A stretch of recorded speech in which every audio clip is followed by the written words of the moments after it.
Welcome, my friends, to XboxEra. If you're new here, let me fill you in.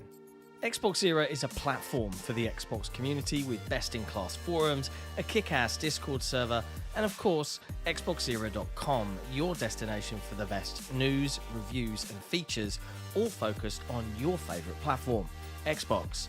It's every Xbox fan's gateway to the best of XboxEra. Our incredible podcasts listened to in over 50 countries worldwide, our in-depth reviews, our own merch store for the coolest in gaming threads, and of course Day One, where you can track, rate and discuss your favourite games on Xbox Game Pass. We're a small, agile and independent publication, and importantly, we're completely funded by you. If you value having a publication truly focused on your preferred place to play, you can become one of the cool kids by supporting us directly via Patreon. Just head to patreon.com/XboxEra. You get cool swag and awesome perks, and we get to keep doing what we do. Become a part of the best Xbox community on the internet and help us grow even larger. Thank you for your support. Everything XboxEra does is only made possible by our community and the growing army of incredible Patreon supporters. Our executive producers and MVPs are an amazingly generous bunch, only shown up by the incredible support of our grand benefactors, Crytek56 and Assassin Entertainment. All of this under the watchful eye of our lovely XboxEra CEO, Torn Raptor. This community is the best one on the internet, and we'd love for you to be a part of it. Just head to patreon.com/XboxEra and pledge your support.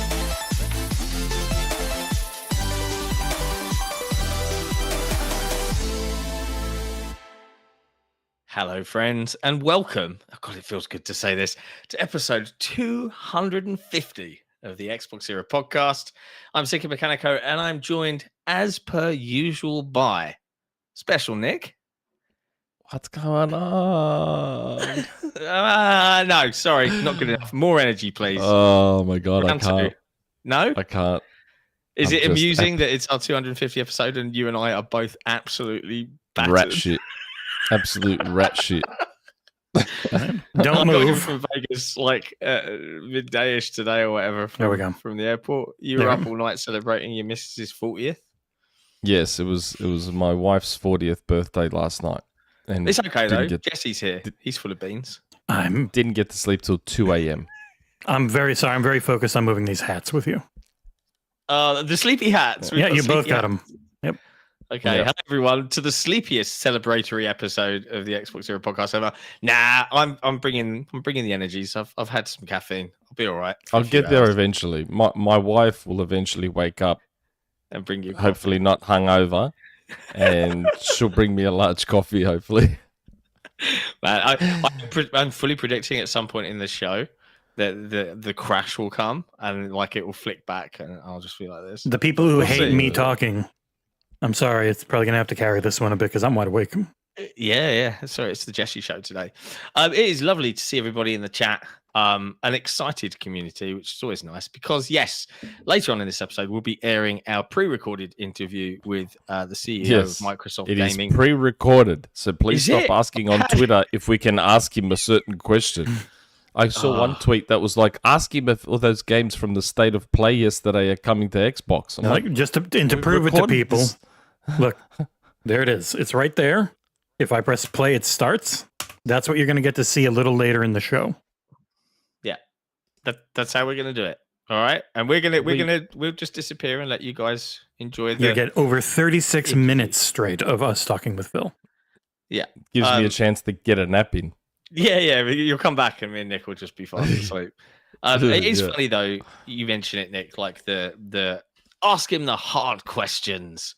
And I just like, for the sake of being transparent, hey, Phil, can you come on episode 250 so we can grill you within an inch of your life? Or, hey, Phil, we're celebrating episode 250. Could you come on and help us celebrate? Those are the two paths forward. One of them gets a yes. I sent the email to Phil saying, look, sorry about episode 200 and what John did, but do you think you can jump on for 250? In case wondering, yeah, not a problem. I went back to the old look to celebrate us hitting 250 episodes. It's good. Podcast looks beautiful. But yeah, all the people asking for us to ask the hard-hitting questions. So I mean, I'm no expert, and I think we can all safely say none of us went to journalism school. But when it comes to asking interview questions, let's say I asked an interview question like, "When is Halo releasing on PlayStation?" Just straight up like that. What do you think he would have said? What do you think he would have said? What do you think he's going to say? Oh, yeah, November 15, 2026. Like, what do you think he's going to say? He's not going to answer that. Like, he's going to like, he would dodge it, right? So as an interviewer, you have to kind of like pick what you want to know and then find a way to frame how to get to the answer that you're looking for. That's the best thing I can say about it. So all of this nonsense about hard hitting, yeah, I'm sure it would be really fun to see someone squirm and be grilled, but that's not what we were here to do. So if you have any delusions on that, like, just check out. It's not a problem. And remember, we'd like him on again in the future. Let's grab some more. And I know people are going to say, "Oh, they're saying you just have to be easy." It's like, no, there are ways to ask questions that are really interesting and get interesting answers. You just don't get those by being confrontational. You get clips where you can get your clicks and your views by saying, "I stuck it to the man," and that can be what some people do. But then those people I just wish people would keep in mind that we're Xbox era. We're not IGN. We're not Bloomberg. We're not. The fact that I think people lose sight of the fact that it's a fairly big deal that an outlet like us can get the CEO of Xbox on the show. Mm-hmm. Like, it's pretty cool. I mean, remind me about all the PlayStation podcasts that get Jim and Herman on, and all the times they grilled them on this wildly successful games as a service initiative.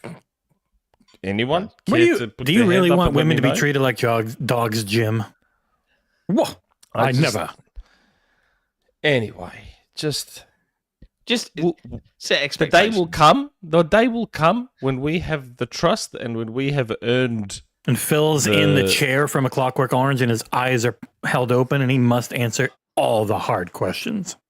Yeah, cocktail sticks or matchsticks under the eyes like that. A TV just blaring, PlayStation adverts at him.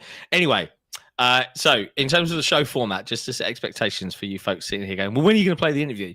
We're gonna do a normal episode of the podcast, and at some point later on in the show, we're gonna say, okay, it's time, and we will play the. And it won't be the end. You guys can enjoy it. Won't be the end. We'll do it sooner rather than later. So just sit tight and enjoy the show. This is a celebratory episode for reaching a milestone, which is why he came on. That's right. People, how do you get him? It's like he likes us. He thinks we're good. Not even making that up, which is really weird. And then we know how to politely ask, and they trust us. Yeah. I will say, what's interesting, and I've seen people saying it's like, oh, they know all the questions. They had to submit them all ahead of time. It's like, nope, they did not ask us a single thing. We did the first time, but not the second time. The second time, we actually asked them. We're like, do you want us to run questions and stuff by you first? They're like, no, we trust you. Yeah, the phrase "we trust you" was said, and Nick's eyes almost bulged out of his head. We were like, oh, okay, no worries. Nick's like, you shouldn't. It's interesting though. 250 episodes for us. It is a big deal. This show, this channel, this team started coalescing together 6 and a bit years ago. We only all finally met for the first time last year at Gamescom. Thanks to the community that are watching right now that funded us to go out there. We managed to take that surprise a little bit further and do a load of stuff extra. And now here we are, 250 episodes in. We've got multiple shows. We've got a huge Patreon community. We've got a wonderful website and a wonderful Discord. And we are really grateful, frankly, to be in this position. I just got back from DICE in Vegas this morning. And it was a fascinating, view into the other side of the industry, because this is all execs and publishers and indie developers trying to, get their games seen and picked up, as well as press, creators, CEOs, all sorts. And it was really interesting chatting to other creators in similar spots to us. Like I spent a good chunk of the show. Someone that I've watched on Easy Allies for years, Daniel Bloodworth, who is a very nice man. IRL. I met him at the Veilguard preview, and he was very nice. He's absolute dude. And it's just been a really, really fun time. And the fact that we've had these kinds of opportunities to go and do this sort of stuff is down to you guys. So big thank you to the community for sticking with us for 250 episodes. Despite this guy. It is good. Yeah. Well, can't blame him. As always, before we best Fortnite leaker on the planet. On the planet. And I love how salty it makes them all. There's one guy who's completely lost his mind over you. There's just this regular pleb from Australia who's the biggest Fortnite leaker on the planet, and his son doesn't even know. He's got one hell of an doesn't even care. Doesn't even give a shit. Now, before we get into what we've been playing, there are a couple of super chats to just tackle, if you would be so kind, Nick. Yeah, let me find them. Okay, Greg. While it's nice to see regular Nick back, I am disappointed to see we haven't got handsome Nick today. What do you mean? What is that supposed to mean? How am I not handsome? I got lots of compliments last night at my wife's 40th saying how great I look. If Ursel replaces me, it's the good bearded John. And if whatever, I'm better looking than Ursel. He becomes handsome Nick. It is a name chosen to annoy you, so I'm glad it works. Yeah, I am much better looking than Ursel. Ursel's got lovelier hair. Oh, my hair sucks. Those ringlets. I can't stand my hair. I hate my hair. I absolutely hate my hair. But yes. What else? Comic book reporter. Hey, so what's happening with the Activision, Marvel, and Transformers games? Because I'm dying to play 3 of them. Last I heard, that's still... I'm not too sure about the Transformers ones, but I'm pretty sure that a lot of the Activision Marvel games should still be coming back. As far as I'm aware. To see. I'd be all for it. If I had to guess, with a lot of stuff, games I haven't heard. John's reporting that they were doing a COD soon. Like they're spreading it out most likely because they did the big dump with ZeniMax and probably didn't see great returns from it. And so when you've got all these things and you have like 90 other things, you've got to figure out how to get them all in there. It's not like there's been a bad month lately. No, it's been a good time, and Modern Warfare 2 should arrive very soon. Not the remaster, but the OG, the OG 2009's Modern Warfare 2. Oh, really? Yeah, naming conventions, man. No, wait. There's 3 Modern Warfare 2s. There's the 360 version. Yeah, 360. The 360 version. Right. Okay. Not 2022, 2021. I forget what year that was. Honestly, it's very confusing. Activision, stop it. No, they don't make money. They don't care. Before we get to what we've been playing. Speaking of Phil being on, before we went and pressed record on the interview with Phil, he was, what he was saying to me? We were talking, and he's like, "Nick, I watch your show every week, and man, I love Control." Like, he didn't say this. This is satire. It's the best gamer-focused meal replacement drink I've ever had, Nick, and I have it because of your show. And he uses our code XboxEra at www.drinkcontrol.com/XboxEra to get some. Phil's favorite drink. No, this is a lie. This is not true. This is complete. He would have said that if I had brought it up. Oh, okay. For sure. For sure. All right. Let's talk about what we've been playing. It's been a weird week because a lot of the stuff that I have been playing went live while I wasn't here. So yes, I did the South of Midnight preview, but I was lucky enough to get. Did your access end up working in the end, Nick? Did you get a chance to? It did not. I did not get to play South of Midnight in the end. I was quite frustrated. I kept checking my console like every few hours and hard resetting it and all sorts of things. That's a bummer. Nothing. Very disappointed. So, sorry, bro. But Jesse did, yep. And I did, and we put together a video. I think South of Midnight is going to be a neat game. Is the best way I'm going to phrase that. People got concerned, and I think I raised fair points, right? I thought the platforming was run of the mill. I enjoyed the combat quite a lot, but yes, you have a developer out there saying the gameplay is not the focus for us. And I'm paraphrasing here, but they're like, hey, the art, the music, the sound, the story, the atmosphere. This is what we're, focusing on as a creative team. And yeah, it pays off. It looks incredible. And the vibes are off the charts. But as a game, it was okay with some really good bits, but also some kind of like, whatever bits. But it's early days still. We're still, and it was also early game. So yes, I remember Destin, like I watched Destin's and he felt confused about this story. They did give us previously on for the first, we played chapter 3. And they in their review guide, they give a very quick run through of what happened in chapters 1 and 2, which definitely I think are going to be mostly story focused because you get all of your abilities, it seems, in chapter 3. So if I had to guess, chapters 1 and 2, you get your combat abilities, and in chapter 3 was when you get your traversal ones. This build is a preview build, which if people haven't done them very often, they're not touched up that much. Great. So this one did not have VSync working, and the right stick controls were off. Like it took too long to start moving. Then once it did, the acceleration was way too high, and you couldn't change any of it up. Yeah, it was odd to me because the first time I played through the demo, I found that the camera was wildly accelerating as I was trying to move it to the point where I was like, "Oh my god, is this broken? Am I bad at games now?" And then when I replayed it on a different pad, it seemed much better. I was using an Elite pad previously, so I did wonder if maybe I'd set up for like Halo or something, and I've adjusted the curve, and the build just didn't like what I had done. Also, if you have if you've run the little thing for trying to fix stick drift, what it does is it adjusts the internal dead zones to where it stops drifting finally. So if you've done that and it's pretty bad drift, it will mean you're going to move it more before you start to actually move. Yeah. But yeah, South of Midnight looks and sounds amazing. I'm really intrigued to play through the full thing.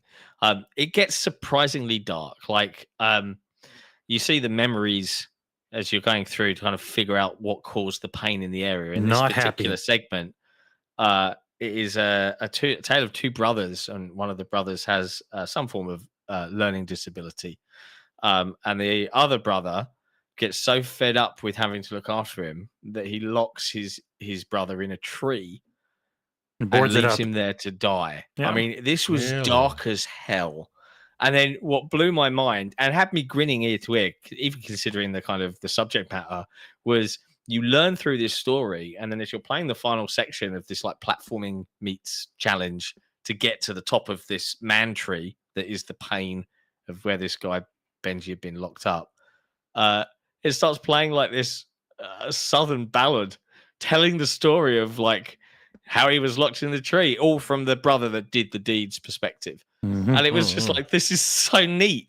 It was very cool. Like I admire what they've gone for here with South of Midnight. I look forward to playing more. Yeah, and combat is definitely you do combat in specific times that it suits the story. There didn't just seem to be there weren't just enemies around. Most of the fights you have in the later part of this were you're going through the memories of the brothers and all that, and so you have to fight things to then free and let him feel better about every those time memories. You guys say the brothers, I keep hearing the Mario Brothers song. The brothers.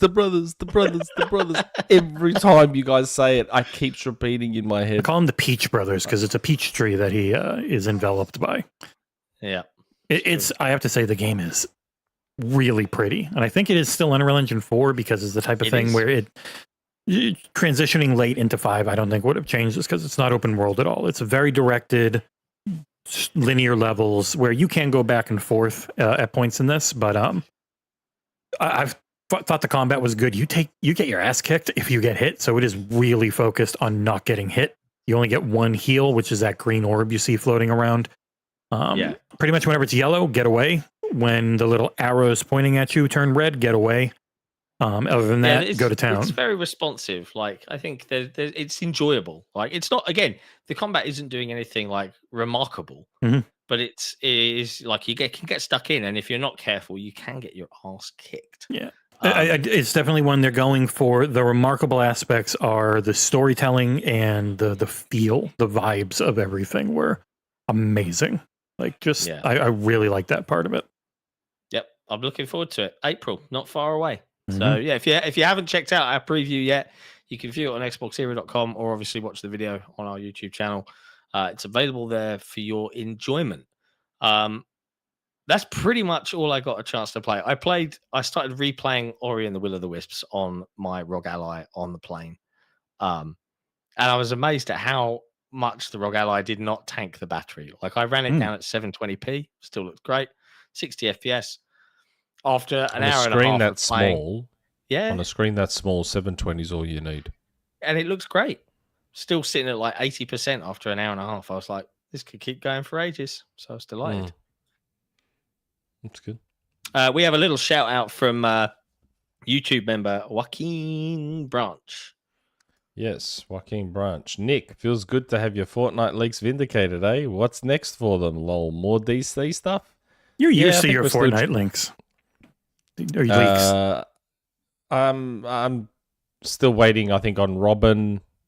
Is still due to come. Cyborg. One Piece isn't that what your big thing that people still go nuts about? Yeah, One Piece is the big one that everyone's waiting on. I don't know. My attitude's always been, again, my guy's not a data miner, so the game doesn't get hacked and they say, oh, this is what's in the files for this upcoming season. I just get told this is definitely coming at some point. Like, it's, I guess you could consider it when deals are done or whatever, organized to have stuff in.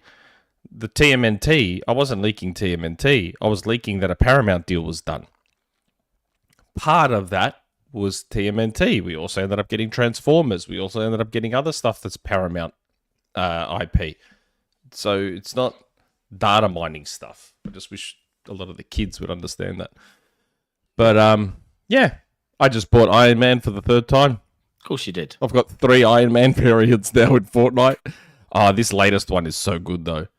He's got the Doom outfit, or like the Doom infamous Iron Man, and it's like the very comic booky looking skin. So good. And this latest battle pass has Sub-Zero in it. Another one of mine. Hey, cool. Like just like stop talking Sub-Zero and Scorpion in Fortnite. Come on, that's cool. Well, it's always people are like, oh, who cares about the Fortnite leaks? I'm like, man, they're by far and away the biggest ones that he does. Yeah. Almost my whole following is just Fortnite stuff now. It's crazy. Madness. But yeah, that's about it for me in terms of what I've been playing. Jesse, do you want to talk a little bit about what you've been playing? I will. It'll be like a newsy segment too, because Avowed is out. For people who spent a little more money. Trash fire. I know. Unfortunately, that guy ended up saying DEI and woke a lot.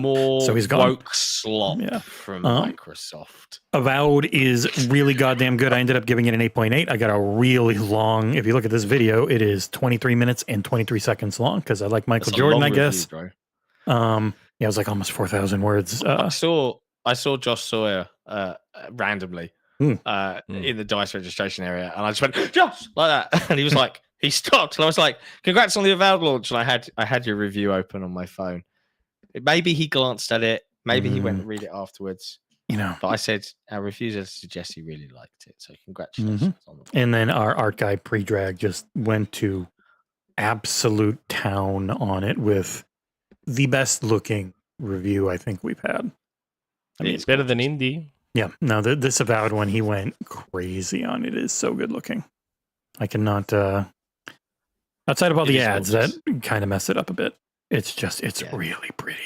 Gotta pay the bills. I'll put it in chat. Yeah, no. Hey, look, there's a vignette ad that slows my entire computer down. Like how I clicked X and it didn't want to actually do anything. It is quite nice. I did really like how he did Indie though. Oh yeah, and the Starfield and Liza P and the other ones he's done, they're really pretty. Did he do Hellblade? Yeah, we did Hellblade. I don't know if we did anything pretty for it. But but he needs to go all out for Perfect Dark.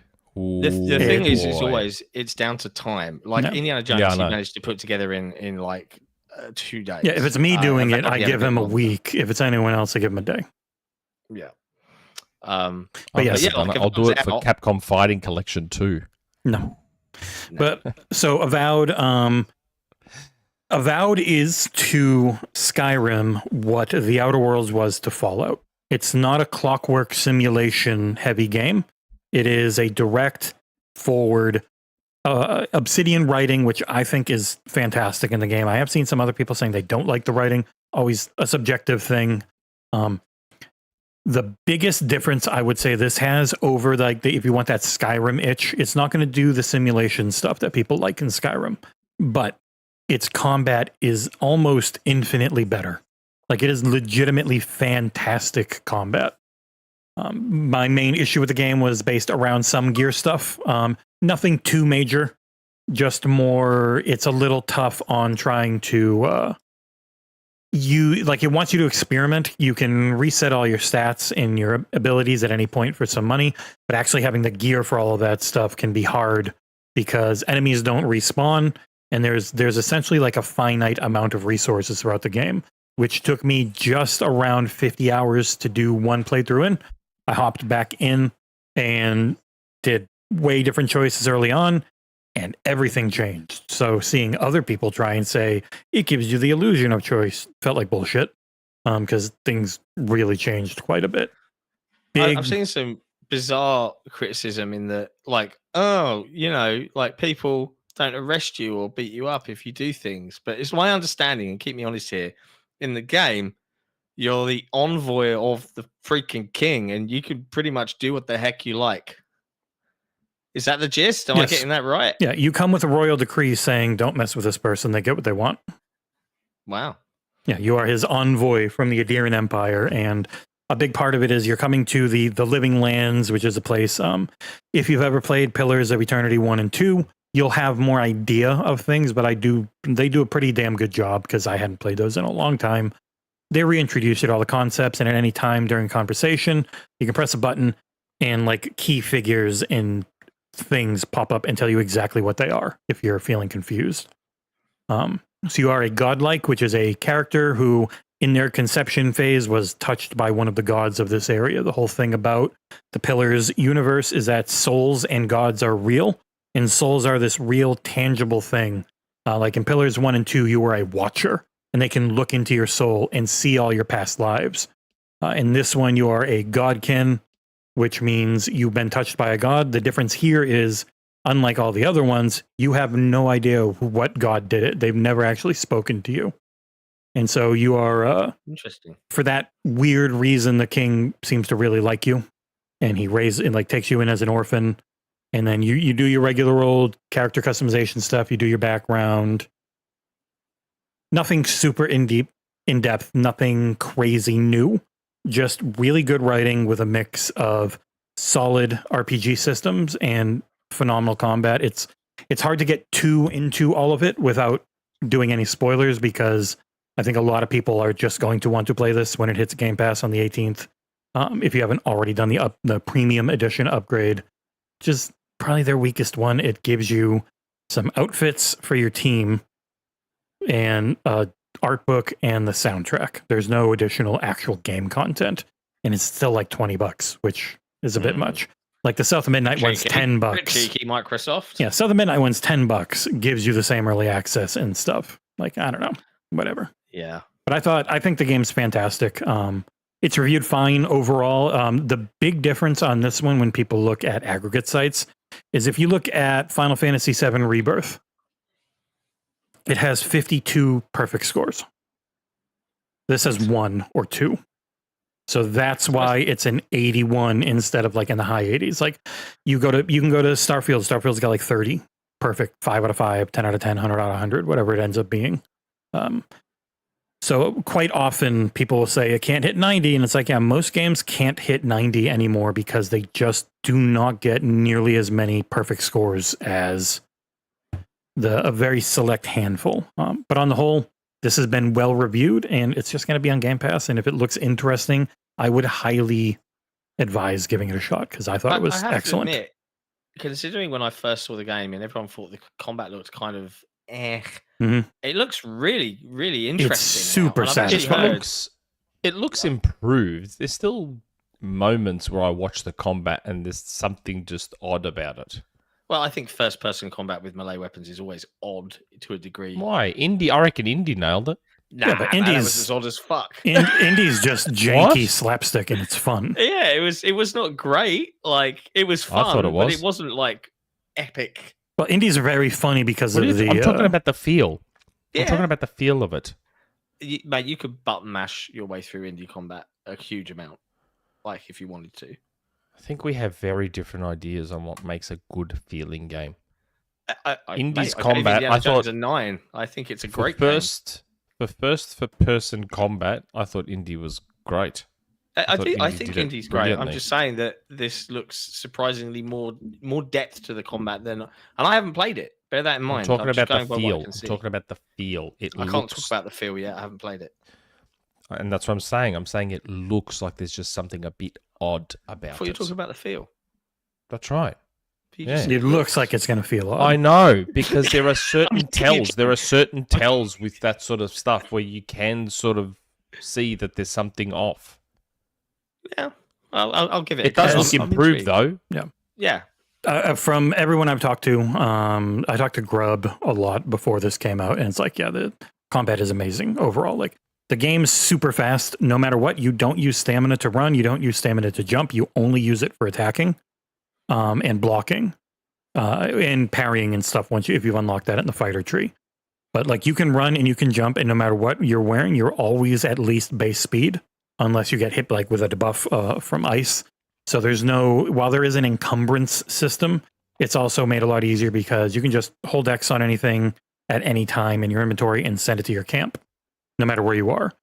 I've seen a lot of people saying that actually it's even more interesting and fun playing it on hard rather than normal. Depends, like from a combat perspective. If you're keeping up with all your gear, the combat isn't too rough on normal. If you're not keeping up on the gear, and this is a game you will want to do everything if you're playing on normal or harder. Like you have to do everything on harder. You'll want to on normal. On easy, you don't really have to because it's easy and you don't need all the gear you're going to get from doing all the other stuff or all the money you'll get to upgrade. It's like it's a basic but still deep gear system that if you are I'm gonna clear out every area and do everything I can find before I move on type, then yeah, I would say hard's a good bet if you feel like it's something you want to go for. Also, those shitheads in the background that are called priests, always kill them first because they just heal everyone nonstop. Oh, I hate those kinds of enemies. Mm-hmm. Just a quick heads up, King Xbox just joined the XboxEra community YouTube channel. Appreciate you. Thank you for being here. And Jason, YouTube member, has a super chat. He's asked, how was third person mode for Avowed? Fine. It feels like a thing that works, but it's not like the Veilguard, where it was just, this game's built for third person. Camera knows how to move and sway. Like, you're just in third person, and it's just behind you, and it doesn't move. Like, Veilguard's moved in the right way, so you could always see what you're hitting directly in front of you or what you're doing. Like, it wouldn't turn all the way sometimes because it knew you couldn't then see what's happening if it did that. This is a camera that is more functional than Skyrim's by this much for third person. It feels way better in first, so that's why I played. Wow. It's interesting as well because Obsidian, I know Josh was there. I don't think he gave the talk, but at DICE they had a talk about lasting for 100 years, which that's. And I think it speaks to a lot about some of the stuff we've heard Phil speak about how Xbox studios kind of have to treat things, all of them, like they're their own business. How do we stay profitable? How do we make the right things, make the right decisions? And they had a whole talk about it with, I think it was their VP of operations, Marcus, I want to say Morgan, and someone else, and how they want to celebrate their 100th birthday, which is like, I don't know, 70 something years away. But it's an interesting position to take in terms of like, how do we stay alive for 100 years? We'll see. Good luck, Obsidian. Like, I think Avowed looks great. And it will looks to have had a successful early launch. Anyway. It'll be very interesting to see what it is when it actually launches on the 18th, because like always, companies always patch stuff and you play a different version than we review quite often. Yeah, absolutely. Yeah. Outside of that, anything else you wanted to mention that you've been playing before Nick has a turn? Yesterday's stream was Elden Ring Night Rain, which unfortunately we couldn't play.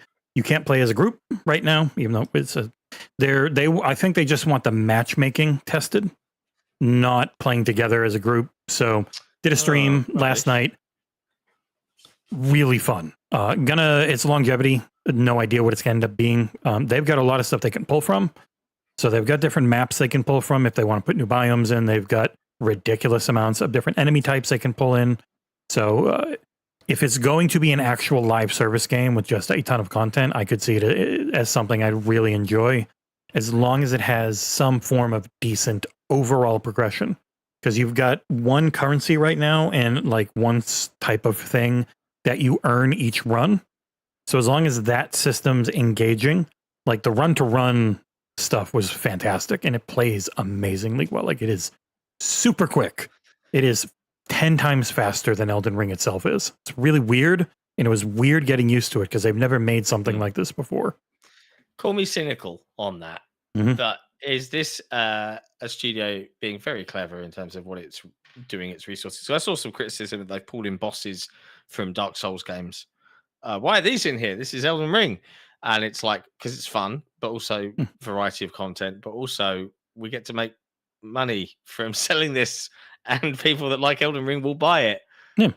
I mean, Elden Ring was like a newer, different Dark Souls anyways.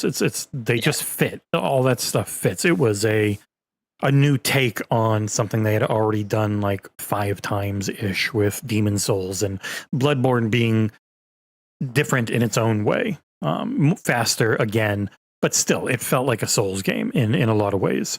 And this is like their latest evolution on it, and I think it works really well. It's just going to be, is it worth $40 for a weekend, or is it going to be something you can play for months and have a lot of fun with, which we won't know until launch. But like all the super moves and the cooldowns and shit, they've never done anything like that before, and it ends up working really well. You feel both incredibly powerful and also scared because you can die really quick. So I liked it a lot. Cool. Just a quick heads up to the chat. If people joining us here, maybe for the first time, just because we're going to be playing the full interview later on, do appreciate it if you could hit that like button. You know, if you can, it does help us out with the algorithm. If you haven't subscribed to us before, consider subscribing. We produce a lot of content. We review a lot of video games. In fact, we have over 740 video game reviews on OpenCritic, on which we are a top critic. So our Mega Boost capacity is like for increased. Avowed, we are 104th, or wait, no, I think there's 70 top critics. I think I counted it earlier. So we are 170th of that score. Boom. We leveled up our Mega Boost abilities from 0 to 170th, or 1 XP. What about you, Nick? Have you been playing anything this week? Yes, I've been on a somewhat Capcom bent lately. Sure. So I have been playing for a long time and reviewed Marvel vs. Capcom Fighting Collection Arcade Classics, which finally came to Xbox, which we had shadow dropped, I guess, at the Capcom surprise showcase dropped thing. Yeah. Yes, so I've been playing that, and it's just incredible. And according to Justin Wong, fighting game extraordinaire expert, he reckons the Xbox version might be the best console version. In terms of like, PlayStation and Switch have always had worse input latency on fighters, which is why a lot of people in fighting game tournaments and stuff were annoyed when PlayStation became the dominant platform. Well, I know the 360 was definitely like the fighting for tournaments and stuff. But yeah, I think according to Justin, might be the best console version in terms of the input lag and all that sort of stuff. But I've been playing the crap out of that, and just the nostalgia that floods back when because so many of these games, I played them on Saturn, Dreamcast. It's just incredible. I will say, I was watching a video on Maximilian talking about the game. And he was talking about how, so in this version of Marvel vs. Capcom 2, it's the arcade version, but apparently the Dreamcast version's like the superior version of Marvel vs. Capcom 2, because I think that was one of the only Capcom games to be made on Naomi hardware, which is the Dreamcast's hardware. So the Dreamcast version of Marvel vs. Capcom 2, I believe, is like the definitive version. So I'm glad I still have my copy and my Dreamcast. But I personally, and I say in my review, I can't tell, like I'm not that in the dirt where I know the nitty gritty. Oh yeah, this frame timing is off and blah blah blah. To me, it just felt perfect and looked like the Marvel vs. Capcom 2 that I know. I will admit, I feel like the nostalgia wave hit me more with the first Marvel vs. Capcom, because I think I actually played that one more when I was younger. So the wave hit me harder with Marvel vs. Capcom 1. And you could probably tell in my review, I just had so many moments where I just wanted to like soak in everything. It was so good. The whole first minute and a half of the review, the music. Yeah, the whole first minute was just like the Marvel vs. Capcom 2 intro. Of course it was. It was so it's the way they've done the collection is very, very good. I just have one fairly major gripe and then a lesser gripe. The major gripe is how this has one save file that covers the whole collection is insane to me. That I'm just like baffled at that. Like I've got the Capcom Classics archive collection, whatever it is. You know, that free one where you download the free what's it called? You download a platform that then has all the other individual games as DLC. And then, that's right. So you buy all the actual arcade games as DLC. That has save files per game. And yet this doesn't. I'm just like... Very weird. What do you mean? So, like, you know, because what I did was I started with the Punisher because that's the scrolling beat 'em up. So you have progress. So I'll save once I hit, stage 3. And then I'll switch to Marvel vs. Capcom 2. Make it halfway through. Go to save. Oh, do you want to override the Punisher save? I'm like, no, I don't. Leave the Punisher save alone. Why don't you give me saves for each of these games? That does feel like a massive oversight on their part. It is. And I didn't see that many reviews mention it. The only, it was actually usually the smaller sites that were mentioning that save file thing. A lot of the bigger sites didn't even mention it. I was actually kind of surprised Max didn't mention it, but it could be that Max was just the way he was playing through it. He never noticed it because he wasn't stopping to switch between games. It's only something you're going to notice if you start playing a game, get over it, want to save your spot, and then switch to something else. That's the only way you're really going to notice it. The main thing you're going to notice everywhere, though, is what Justin Wong was talking about, and that's having a really hard time finding a match because there's no crossplay. Yes. Yeah, that's right. That was the second gripe. No crossplay. So, and on Xbox, these collections have historically not sold the best. Part of the reason they don't come. So the online population is obviously not quite there. Yeah. So all I can do is encourage more and more people to buy this to up the online population for it. Says the man who refused to buy it, so I had to give him a second code. Yes, I have this game twice. I've technically given you 3 codes. What? Switch, Xbox. Like you've gotten 3 codes. Yes, I've gotten 3 codes because I got this from a patron of ours. Scarcely Relevant. Actually was the one that got me Marvel vs. Capcom. He's a lovely boy. Mm-hmm. He is. Lovely one boy. of the OG patrons. He is indeed. But yes, Marvel vs. Capcom collection is fantastic. Go out and get it. It's the Dreamcast collection hits in May. They don't call it that, but it's essentially a Dreamcast collection. It is the Dreamcast collection. Why they should have just talked to Sega and said, "Can we just call this the Capcom Dreamcast?" They might have, collection? And they probably wanted money. Yeah, that would have been so cool though. Like imagine that. Imagine if Capcom had worked it out with Sega and they called it the Capcom Dreamcast Fighting Collection. You boot it up and you start with the Dreamcast boot up screen. Oh my god! You know what? Nostalgia. They've taken everything down, including a lot of Dreamcast games. So they probably have plans for something like that, which is why it never had a chance. Because you can't play any. They've delisted like all their old shit from Sega. Have they? Yeah, like you can't like that collection I played when we were doing retro hangouts. You can't buy it anymore. It's all delisted. Oh yeah.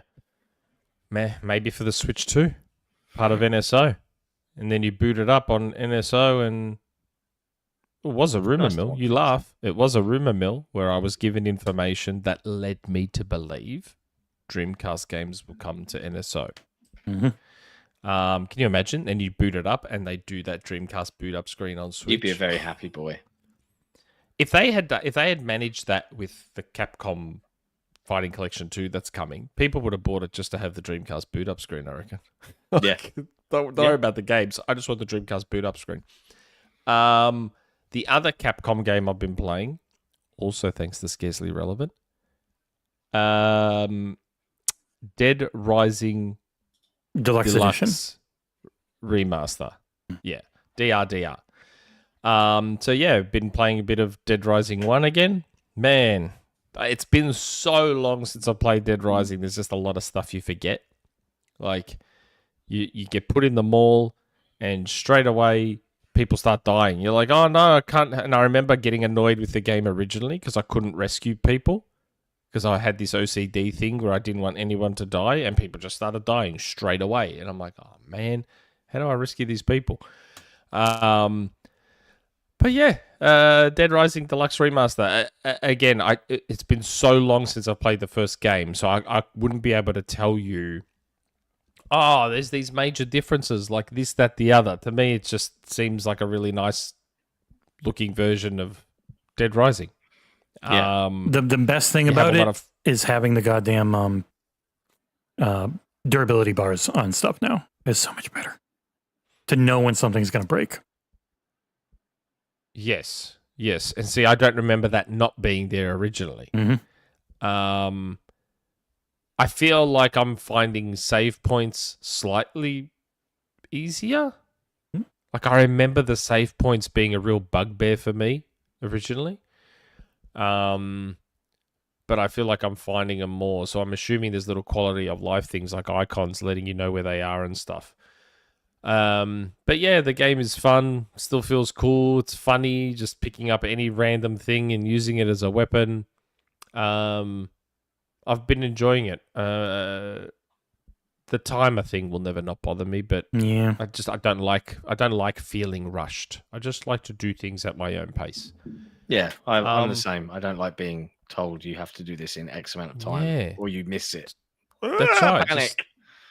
Just let me play. It's a zombie game. Look at all the zombies. Just let me mow through them at my own leisure. See straight away in Jesse's footage, oh, Dana Sims is dead. It's like, man, like I didn't even get a chance to save her. What do you mean? It's not a game for OCD if you really want to get everything done right. It's not a game where you can ever do that. No. Not unless you want to do multiple playthroughs. Yeah. Yes. You got a Groundhog Day it to really get all the timing perfect. Take that, Alan. It's fun. Just made it through a first couple of bosses and stuff. It's cool. I like it. Thanks, Scarcely Relevant. We did have a super chat earlier on from Painful Discourse, who was just talking about Elden Ring Night Rain. Oh, yeah. Yes. And I just said Dark Souls 1 boss had a new moveset and a coat of paint, to be fair. So yep. Yeah, so they're putting things in, but they are different. Like, so I know a lot of people like they're just reusing it, but it's like they're different enough where I was not expecting them to do what they did, and it beat the shit out of me. It was fun. Yeah. Lovely. El Mill in the chat. El Mill in the chat said, "I only played Dead Rising 3. It's the best one, mate. It's Nick's favorite.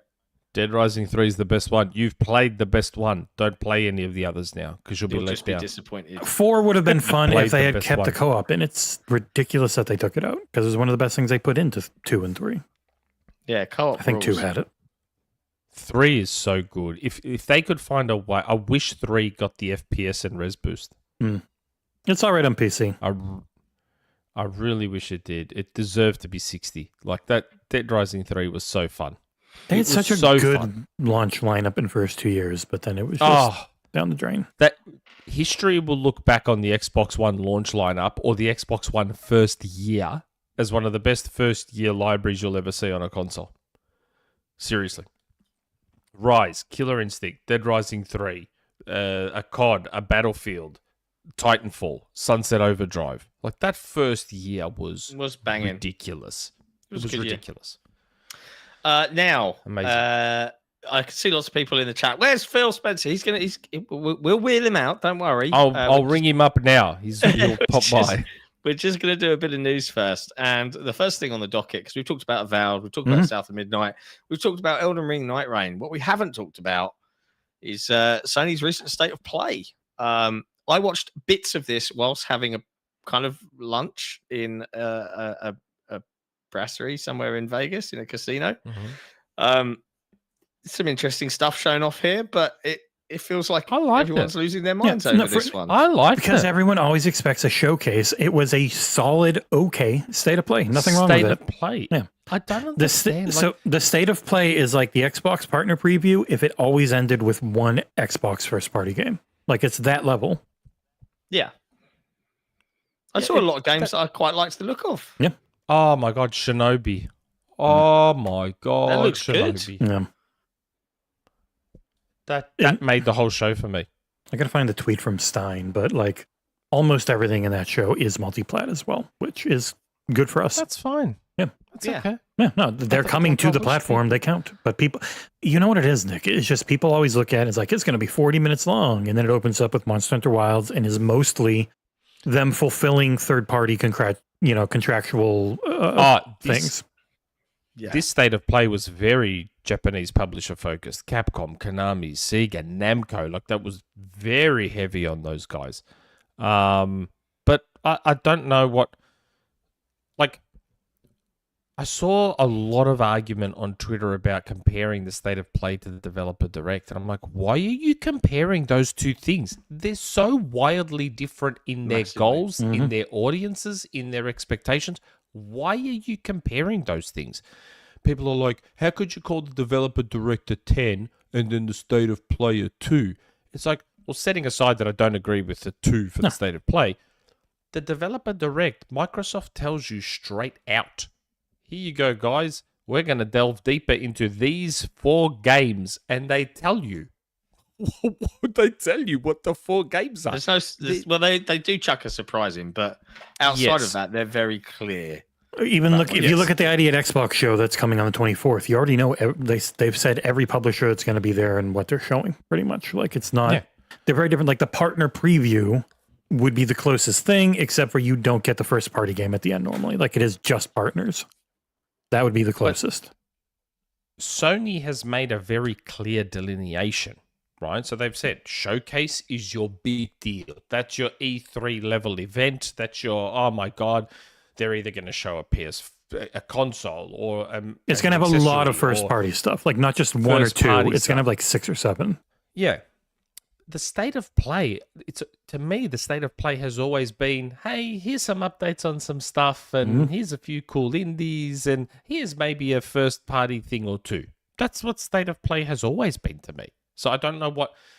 The only thing I can assume, and we'll get to the actual show and the games themselves in a sec, the only thing I can assume is this just must be the effect of the last couple of years with PlayStation's first-party output not being to the level people are accustomed to in terms of output, not quality. For specific studios, like, because there's just there was a handful that became really synonymous with quality for them because they've published a lot. It's an odd one. I read a whole opinion piece on Eurogamer that was titled, what was it titled? Is Sony beginning to coast with PlayStation 5 sales up and first-party releases down? Gaming's eerie new normal takes shape. Not coasting. They're not coasting. They're doing what very I'm well. About to get to now. It's a byproduct of what we on this show have been saying for years. As their games keep getting more and more expensive and taking longer and longer to come out, they don't have the studio headcount to pump out more games to that AAA level that they've made their fan base accustomed to. Yeah. It's not that they're intentionally like, Xbox is putting games on our platform. We don't need to put out games. No, that's not what's happening. And they've been canceling a ton, which then means everything's delayed a lot.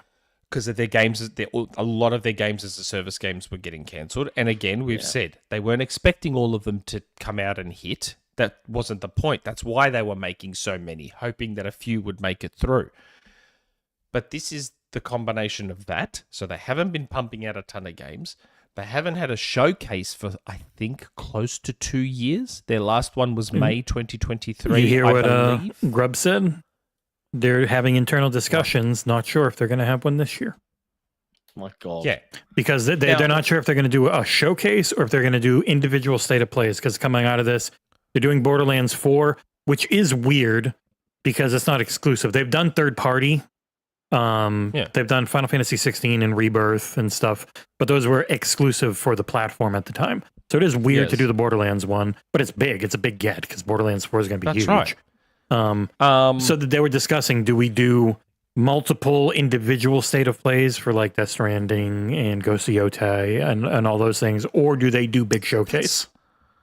But that's what I find weird because that to me, that's what's compounding the issue as well. The fact that Sony is spreading out stuff that would be worthy of a showcase. So they just revealed, they gave Keeley fucking Intergalactic for some reason. Why not hold that? So what they should have done, think about it, right? If they held on to Intergalactic, if they held on to Astro DLC, if they held on, and they've got Ghost of Yotei, they've got Death Stranding 2, they just showed Sora, a brand new game from Housemarque, a new IP. Which isn't coming until next year. There's 5 things. Yeah. I know. There's 5 things Well, already. that's what I'm saying. Like, it's not coming soon. They didn't have to show it. They chose to. That's right. So that's what I'm saying. So you've got those 5 things. Then you've also got some big third-party stuff. Throw in a couple of indies, and there's a showcase. So it's weird that they...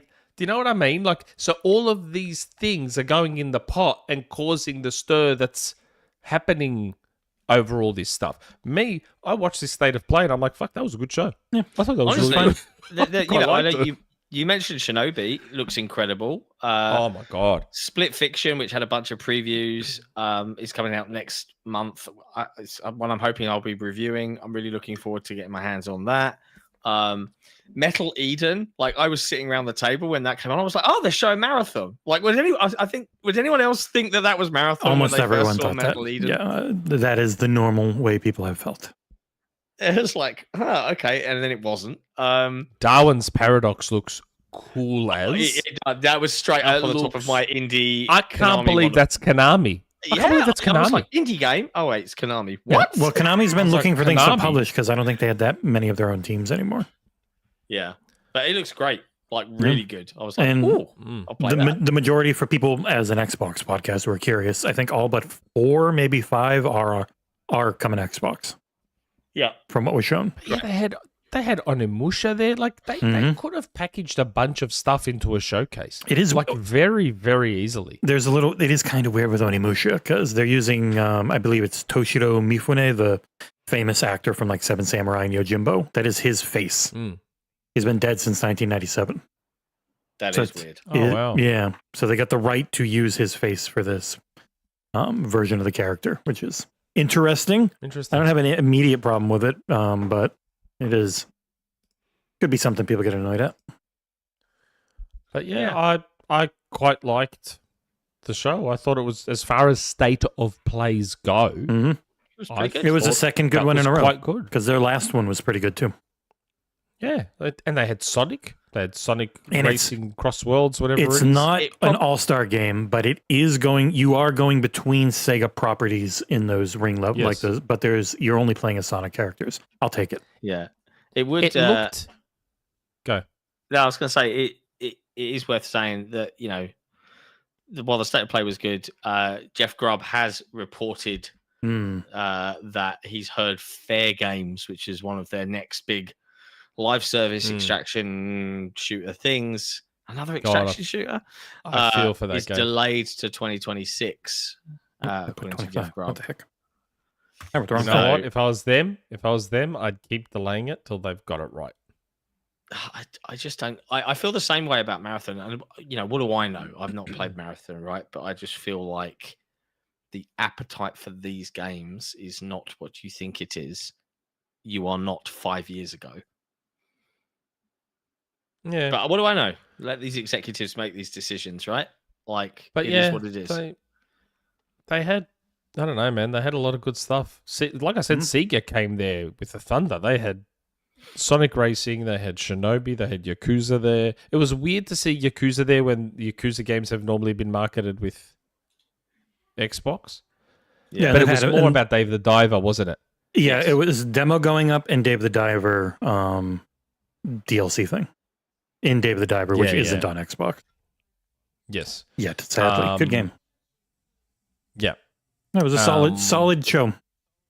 I thought it was too. I don't know why everyone was getting so because it's the same thing every time. Like, so Nintendo only has a Direct. So a Nintendo Direct, yes, correct. You'll generally know, oh, this is going to be for our partners, or this is going to be a big one. And you can judge them against each other because that's all they have. But Sony's state of plays are state of plays, but people always look at them as a mini showcase. Like, if all the first party stuff, it's going to have Death Stranding 2 and new Yotei, and it's going to have, maybe it'll have Bloodborne. Also, that would be a showcase because you're over the limit on what they normally put for first party in a state of play. Yeah. It's funny you talk about the insiders. This was the first time my guy didn't know what was in the state of play. It was a live stream. It was not a premiere or anything. He told me a couple of things he thought might be there, and lucky I didn't say anything because they were not. And I am with Ursula, who's got the $2 Canadian, so 24-cent super chat. The pacing was god awful. That was my main issue. I agree. Why? What was wrong with the pacing? Sometimes it just like it doesn't stop. Like there was not enough time in between them to digest what you just saw before you're already being hit with the next thing. That's how Nintendo does it. I know. I hate it. I hate how Nintendo does it. I can't stand it. Oh. Okay. Look, and we got the Days Gone remaster, of course, which apparently has trophy pops, so I'll probably get it. For the free trophy. I haven't got the platinum yet in Days Gone. Oh, yeah. I actually don't mind it. Buy the upgrade and you'll get the trophies for the new version. It takes your save file, sees everything you've got, and goes boop, boop, boop, boop, boop, and pops the trophies. Smart. Horizon Zero Dawn was the only one that... Zero Dawn? Forbidden West? Zero Dawn? I don't know. Was the only one that didn't do it. But I actually am one of the people that did not mind Days Gone. I actually think it's a pretty okay game. Well, that's why it's getting a remaster, mate. Yeah. So again, for $20, I'll probably grab it. But I still think, yes, I think part of the problem, because I even saw a lot of PlayStation fans complaining about that state of play, and it's just reinforced what I've always said and always known, which is that Sony has backed themselves into a corner. I'm not going to use the word brainwash, but they've definitely conditioned. They've conditioned, that's the perfect word. They've conditioned their fan base to only like one type of game, which is the big, expensive, AAA, third person, over the shoulder, banger. And so if their showcase, if their state of play or whatever doesn't have a bunch of that, then oh my God, what a terrible state of play that was. Nah, man, like other stuff. That show was great just for Shinobi. That state of play could have been just a Shinobi deep dive and it would have been a 10 out of 10. Just with Shinobi. It was, oh my God, that game. Just let Lizard Cube remake everything Sega has. Altered Beast, Golden Axe, Shinobi, Streets of Rage. Just give Lizard Cube the keys to everything Sega. Just let them do all of it. There's a super chat from RF who's asking you a question, Nick. Nick, tell the truth. Have you ever made up a leak? No, but I have claimed leaks that weren't intentional leaks, if that makes sense. So there'll be, and this is me being very honest now, there was 2 times, and I'm not going to say which 2. There were 2 times when I was just saying something as an aside, and then not long after, that thing happened, and I claimed it like a leak, as if I was intentionally teasing it, and I wasn't. Twice that's happened in 6 years or 5 years. That's not too bad. Wow. Twice. Wow. Time to vote Oh, him off the I've island. never made one up, ever. Never once in my life have I made up. Those 2 times are almost as bad. Why? Next up in news, It happened. The leak happened. So Um, I didn't make anything up.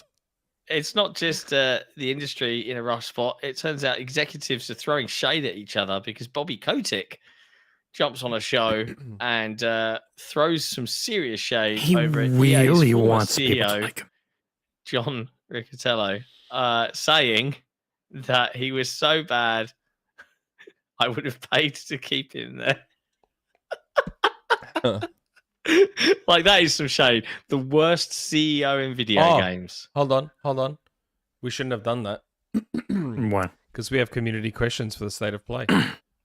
Oh, okay. Oh, look at you. We can. The long and short we of the wanna Bobby do that? Kotick, the long and short of the Bobby Kotick interview was, he just seems to really want people to like him, even though he's a billionaire, and they won't. Yeah. And I don't know why he cares, because he's a billionaire. What they all care. Look at the main billionaire. It's all he cares about. Like me, validate me. God, samurai. if I won $1 billion tomorrow, I wouldn't give a shit who hates me. I have $1 billion. I don't care. I'll buy new friends. Yeah, exactly. Who gives a shit? Them, Yes. the actual billionaires. So yes, even though John and Jesse organised all the community questions to go by topic, It wasn't me. we had a topic with community questions and we didn't organise to talk about them. So we have a couple of community questions on the state of play. So we are going to read Form them out. 1 first, because that's what I have open. Okay. First one is from Grand Benefactor Assassin. Mhm. Thank you for your support, your continued support, Assassin. I don't care what anyone says. That state of play was great. I agree. While I'm concerned about a potential lack of physical releases for Shinobi and Lost Soul aside, unconfirmed, those 2 games and Tides of Annihilation, Darwin's Paradox, and Hell Is Us look like day 1 buys for me. That said, Sony really should have set expectations. Having played Avowed for 8 hours, I can say it's without a doubt a great Obsidian RPG. Anyone expecting this to be like Skyrim but better will be sorely mistaken. It's Obsidian through and through. My question is, how are you guys playing Avowed? I know you're not playing it, Nick, no need to say it. I'm switching between classic sword and shield with a wand/grimoire combo. I haven't played it yet, so I can't answer that question. Maybe. That would be a question, I think, for chat, because I played with everything. I trying it out for the review. Tried dual pistols, tried a big ass gun, sword and board, dual dagger, like everything you could think of. I tried. It's all good. That's how you know the combat That's is the solid. beauty of it.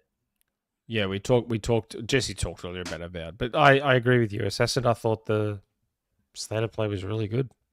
And my interest came in the smaller stuff. Shinobi, Darwin's Paradox, they look great.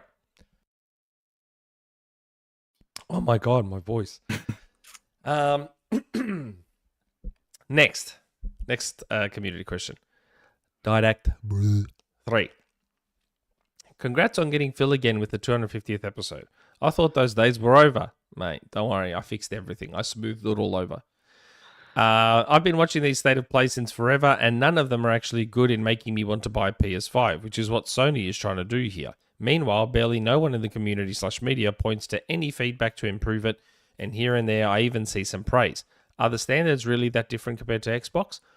After record numbers in their financial results, even with Concord and the expensive Pro, feels like they can get away with anything. Will this lead to another PS3 arrogant Sony? If so, how? I mean, Sony's pretty much always been able to get away with anything. Yeah. Pretty much. And that's a byproduct of being the quote-unquote market leader with the biggest fan base and all that sort of stuff. At least in the, the HD twins market. So they've always been able to get away with pretty much anything. And they don't get questioned. I didn't see Kind of Funny get Herman on after Concord's failure. Yet they wanted Phil on after Redfall. Yeah. So it is what it is. That's why we get Phil on, to give him an easy time. Easy breezy. Fluffy question. So that's right. We're the counterbalance to that. That's why you should support us more, so that we can be the yin to the yang. And if you're waiting in the chat and you're like, "Where's Phil?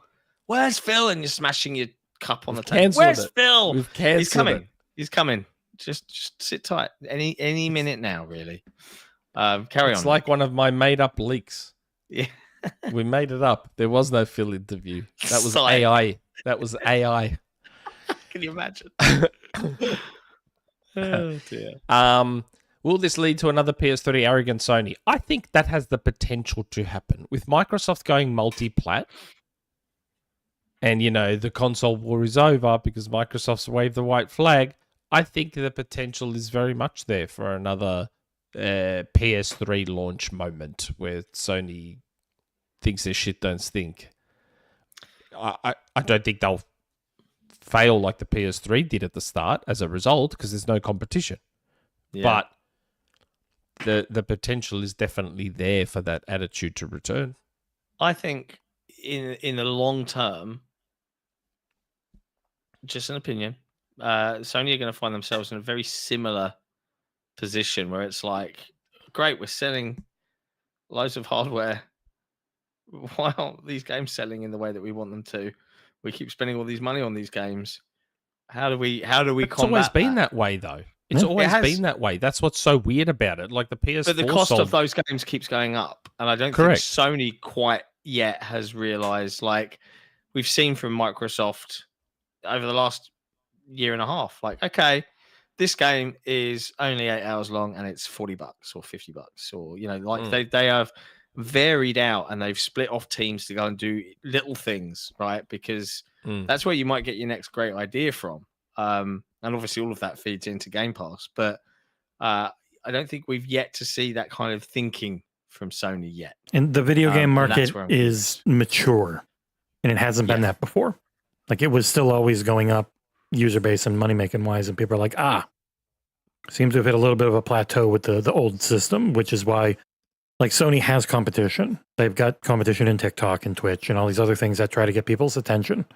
Because like our audience is going to keep growing out of everything, and my kids just don't.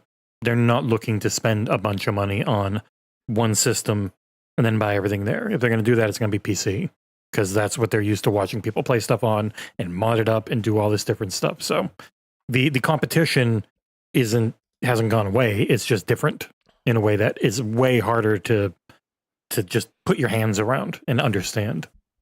Yeah, it's intriguing times, without a shadow of a doubt. Yeah.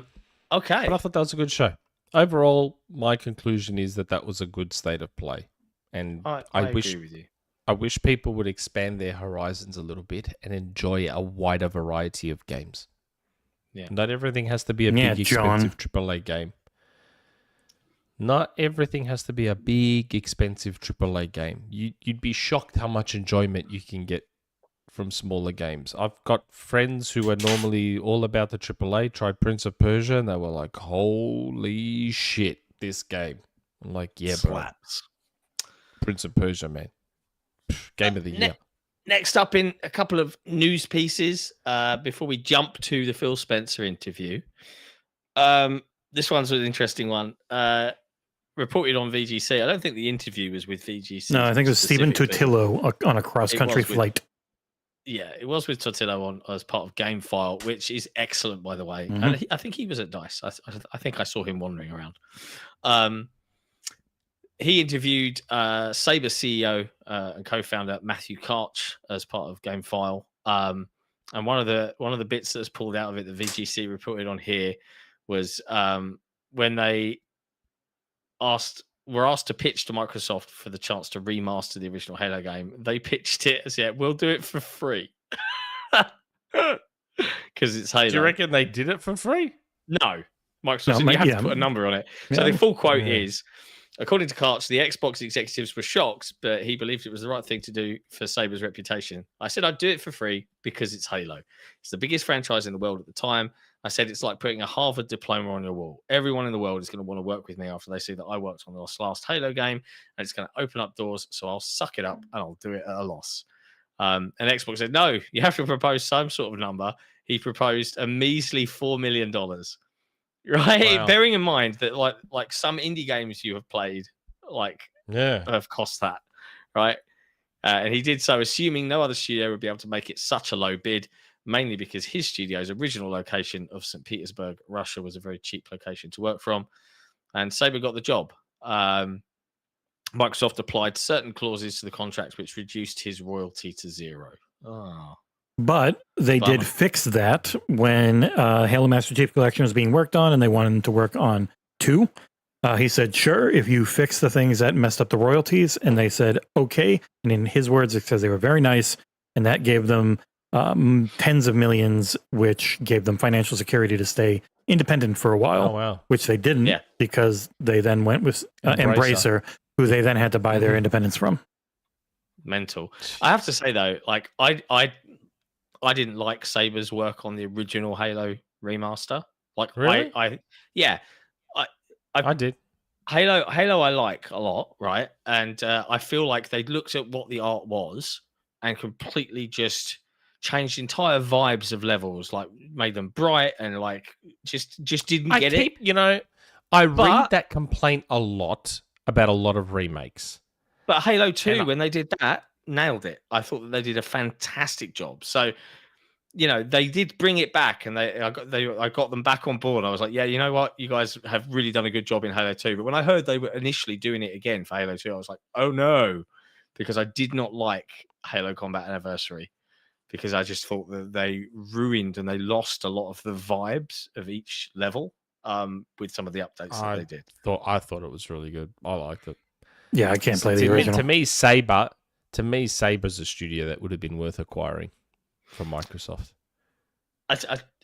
Weirdly, anecdotally, one thing I learned at DICE this week was how many massive studios are out there that we've never heard of that do support work. Like, genuinely. You remember when we were like, who the hell are keywords? Right? There are so many out there. I discovered that at Gamescom. It's someone who knows of me came up to me at Gamescom and was like, hey, Nick, I am this person from this place. I work at this studio. Don't tell anyone, but you know this game that everyone knows? Well, the main studio that developed that, again, I'm not giving any names of anything, not to give anything away, but the main studio that made this game that you all think still works on this game doesn't work on this game. It's been our game for 3/4 of it. I'm like, holy shit, really? Actually, I wanted to tell you offline, but I learned that about one of your favorites. Oh, really? Well, I learned... No, actually, I'm not going to give that away. But yes, because if I say what I'm about to say, it'll completely give it away. But yeah, so there's a ton of studios out there that people have never heard of. Just probably a collection of names in the credits that no one ever watches. Yeah. Those studios are the ones that are alive and doing well because they're just focusing on. And you look at what Sumo Digital did, I think last week. We're not going to make original IP anymore. We're going to stick to what we do, which is supporting other studios who are making their games. You know what I liken it to? You know how there's like a genre of music or there's a certain band that starts super niche and no one knows who they are and then they make it big and then that's it. They're this mainstream group, whatever. That's how I liken these studios. They're these unknown studios that no one knows about that do this great work behind the scenes. That's how Bluepoint started. Bluepoint was one of those studios that no one knew about that was doing support work, port work, all that sort of thing. And then they just started to get a name for themselves, and now look at where we are with Bluepoint. They're still a fantastic studio. Yeah. I feel like Nix's is heading in that direction. Nix's was the same. They were this completely unknown support/port studio. Yeah. And yeah, it's interesting to see the way that turns out. But yeah, Saber also fun fact about Saber, they made the incredible Time Shift. Remember Time Shift? They did make Time Shift. That's their own game, mate. Backwards compatible on Xbox. It's the only place you can get it, and it's got an achievement where you got to be online for 24 hours or something. But you can set your console as a server for online matchmaking or something like that. And I remember just leaving my 360 on for like 2 days straight or something like that to make sure I got the achievement. Time Shift was incredible. It hardly ever goes on sale, but if you can, grab Time Shift. It's actually a fantastic first-person shooter. So good. Last bit of news before we press certain buttons and let you guys get to what you really wanted to watch here today. The only reason you scumbags are even here. Yeah, bunch of jerks. Crysis and Crytek. Crytek have announced that Crysis 4 is on hold as it unfortunately plans to lay off approximately 15% of its staff. That's around 60 people in order to stay financially sustainable. This was posted on social media platform Twitter, also known as X. It's Twitter. Yeah, it said, like so many of our peers, we aren't immune to the, and it's usual. I hate reading these things because they all say the same thing. We aren't immune to the complex, unfavorable market dynamics that have hit our industry these past several years. It pains us greatly to share today that we must lay off an estimated 15% of our around 400 employees. The layoffs affect development teams and shared services. This has not been an easy decision to make as we deeply appreciate the hard work of our talented teams. After putting the development of the next Crysis game on hold in Q3 of last year, we've been trying to shift developers over to Hunt Showdown 1896. Whilst that's still growing, Crytek cannot continue as before and remain financially sustainable. Even after ongoing efforts to reduce costs and cut operating expenses, we've determined that layoffs are inevitable to move forward. They will offer affected employees severance packages and career assistance services.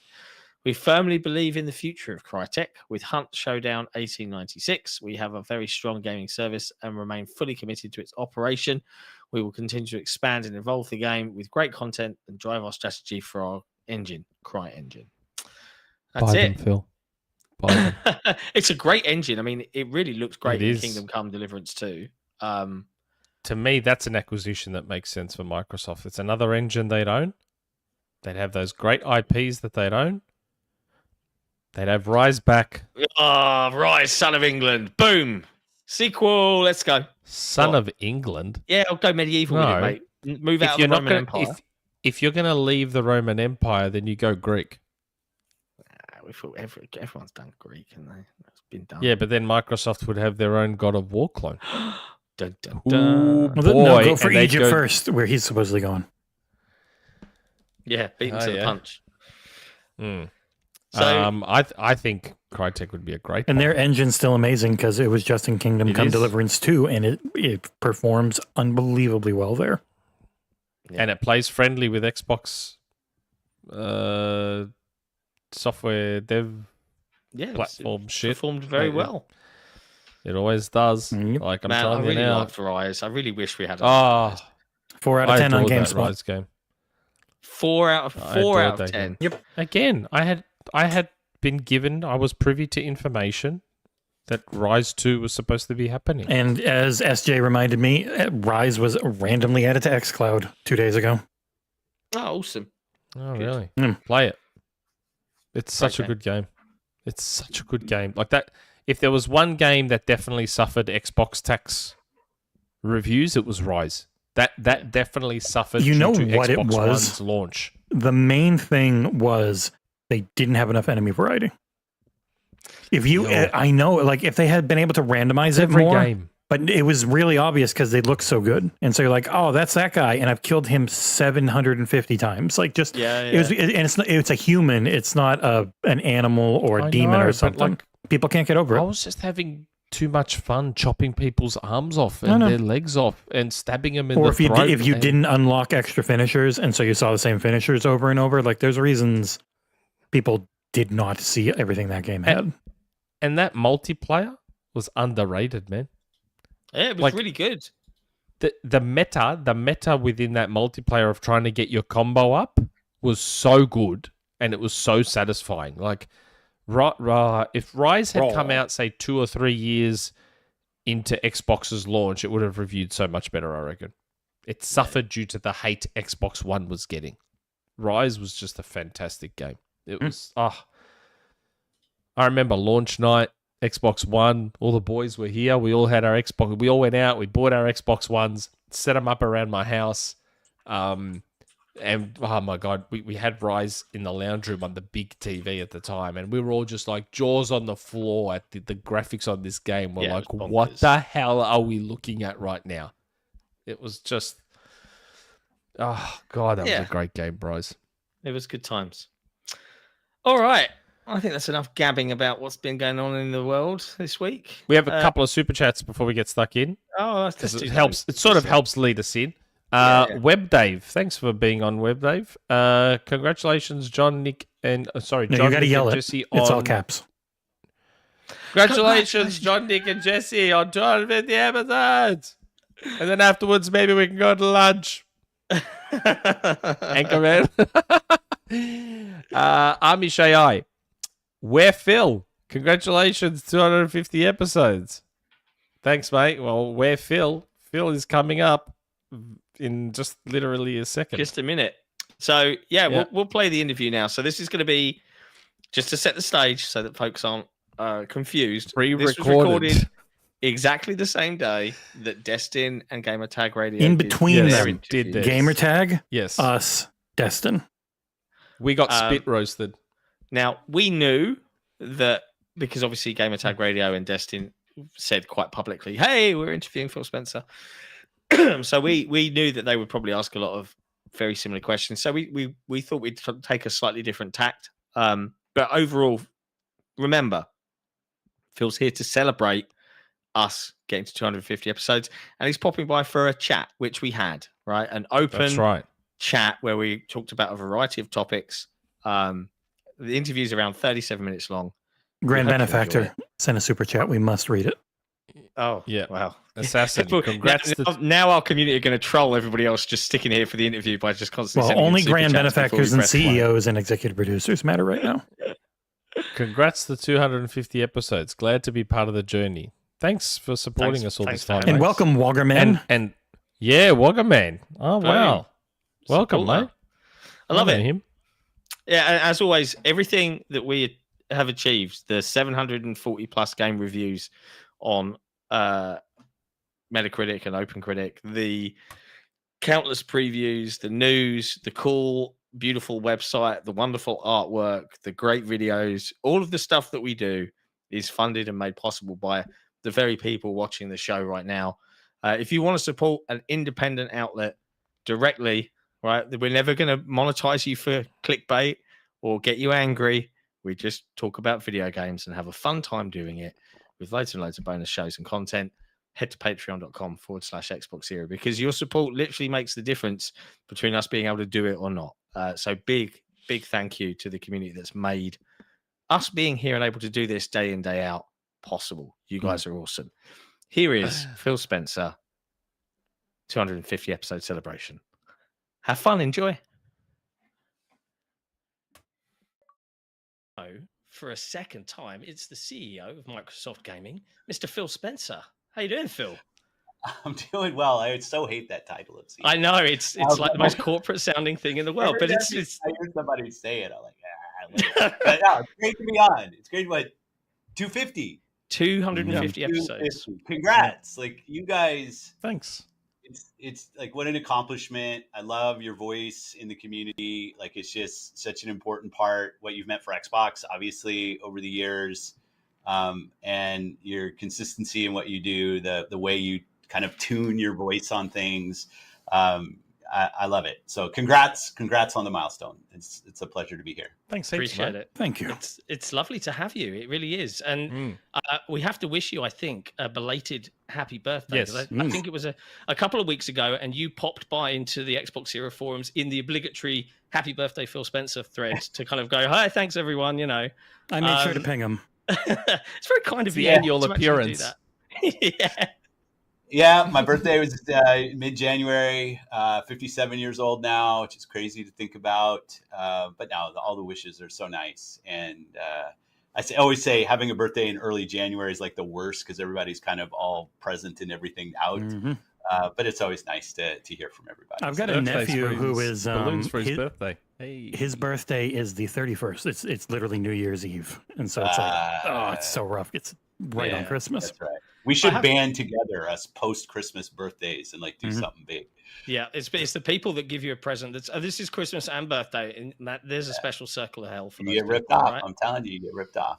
I have to wonder though, like Phil Spencer, a CEO at Microsoft, what do you get Phil Spencer for his birthday? Is it like as a greybeard like us? Is it just socks? Because this is all I seem to get nowadays. It's just socks and something nerdy. I did get underwear from Kelly, my wife. She got me underwear this year. The thing I'm most enamored with, and my team around here will eye roll when they hear this, is my dog. My dog Oogie. So That's a great he's a rescue dog. And he's a fantastic. Don't get me going on Oogie, but because that'll be the show. But so now my family, my daughters, I have 2 daughters in their 20s, and they get me like T-shirts with Oogie's face on it, towels, and other things. So Oogie has become the center of the gift giving.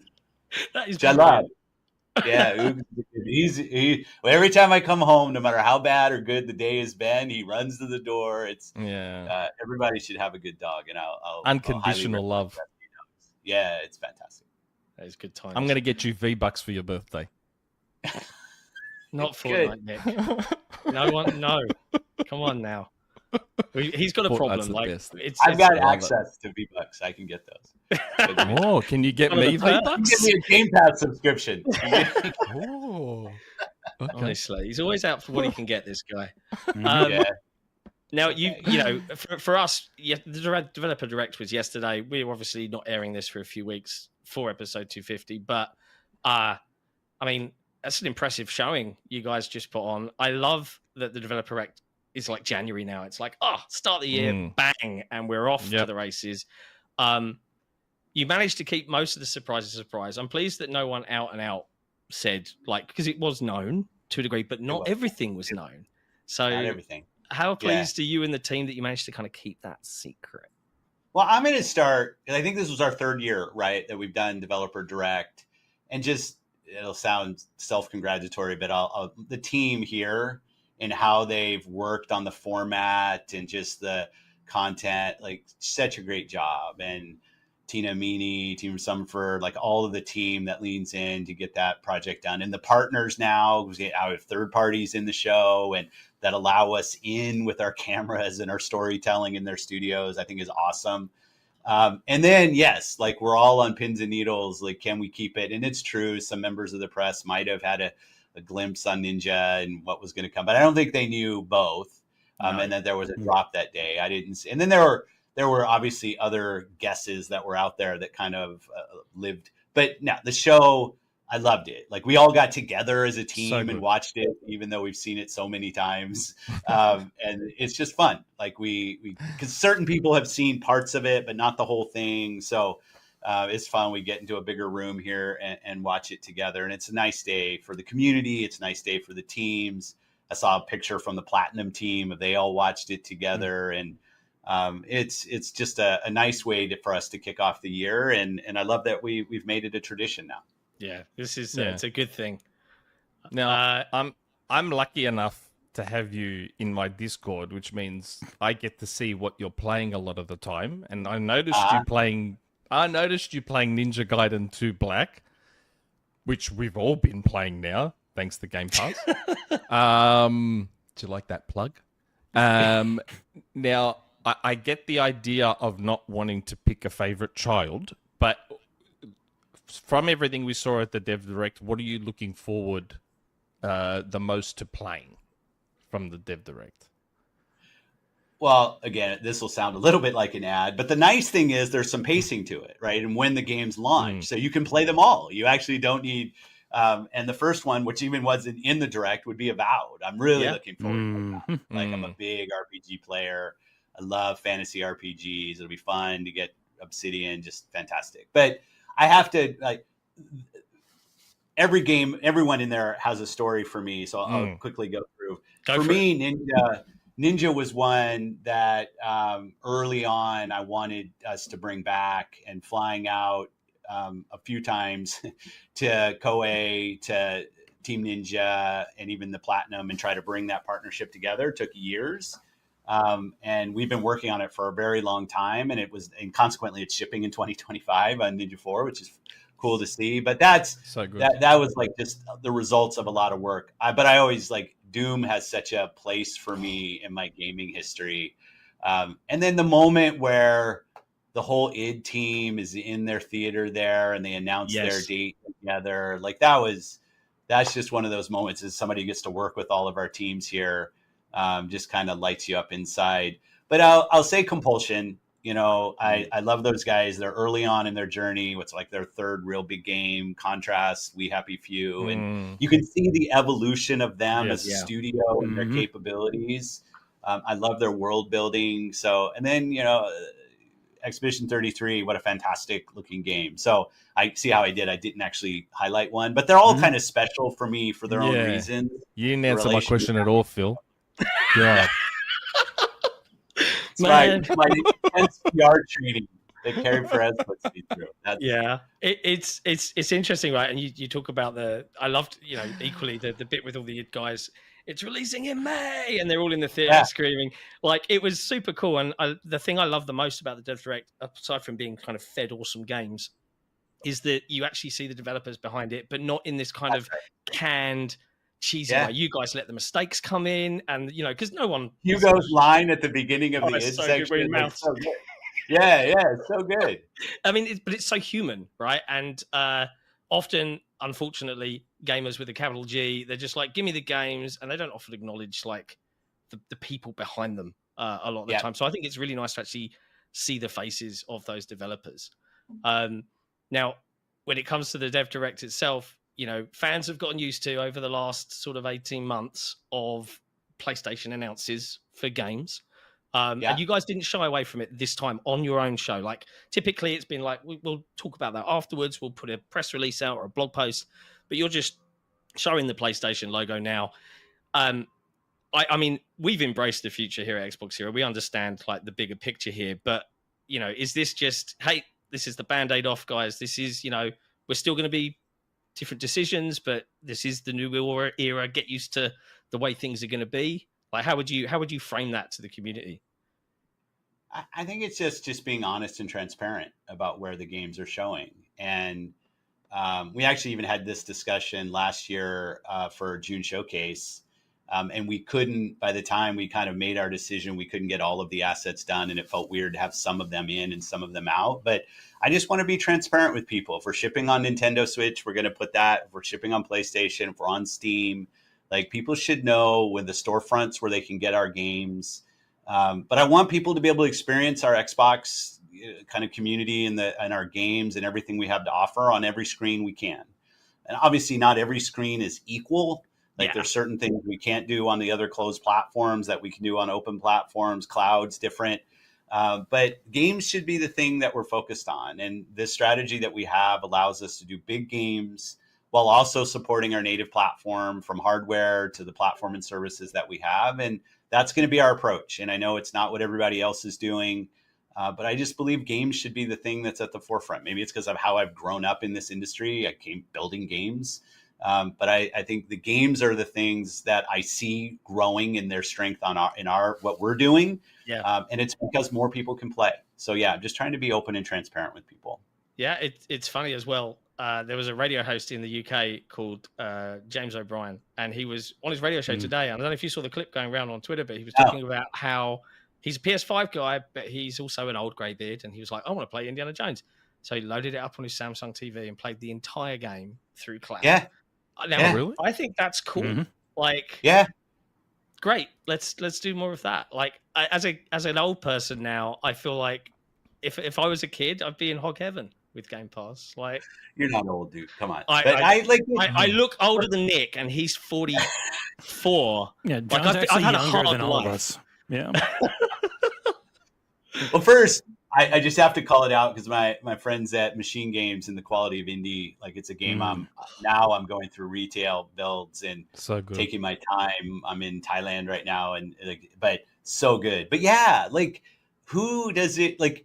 It doesn't really benefit people to keep games. And it used to be the fact that the largest thing in our industry were the platforms. The largest thing now are the games. Yeah. And I think that's the good things for the games industry. Like, that's what the industry is about.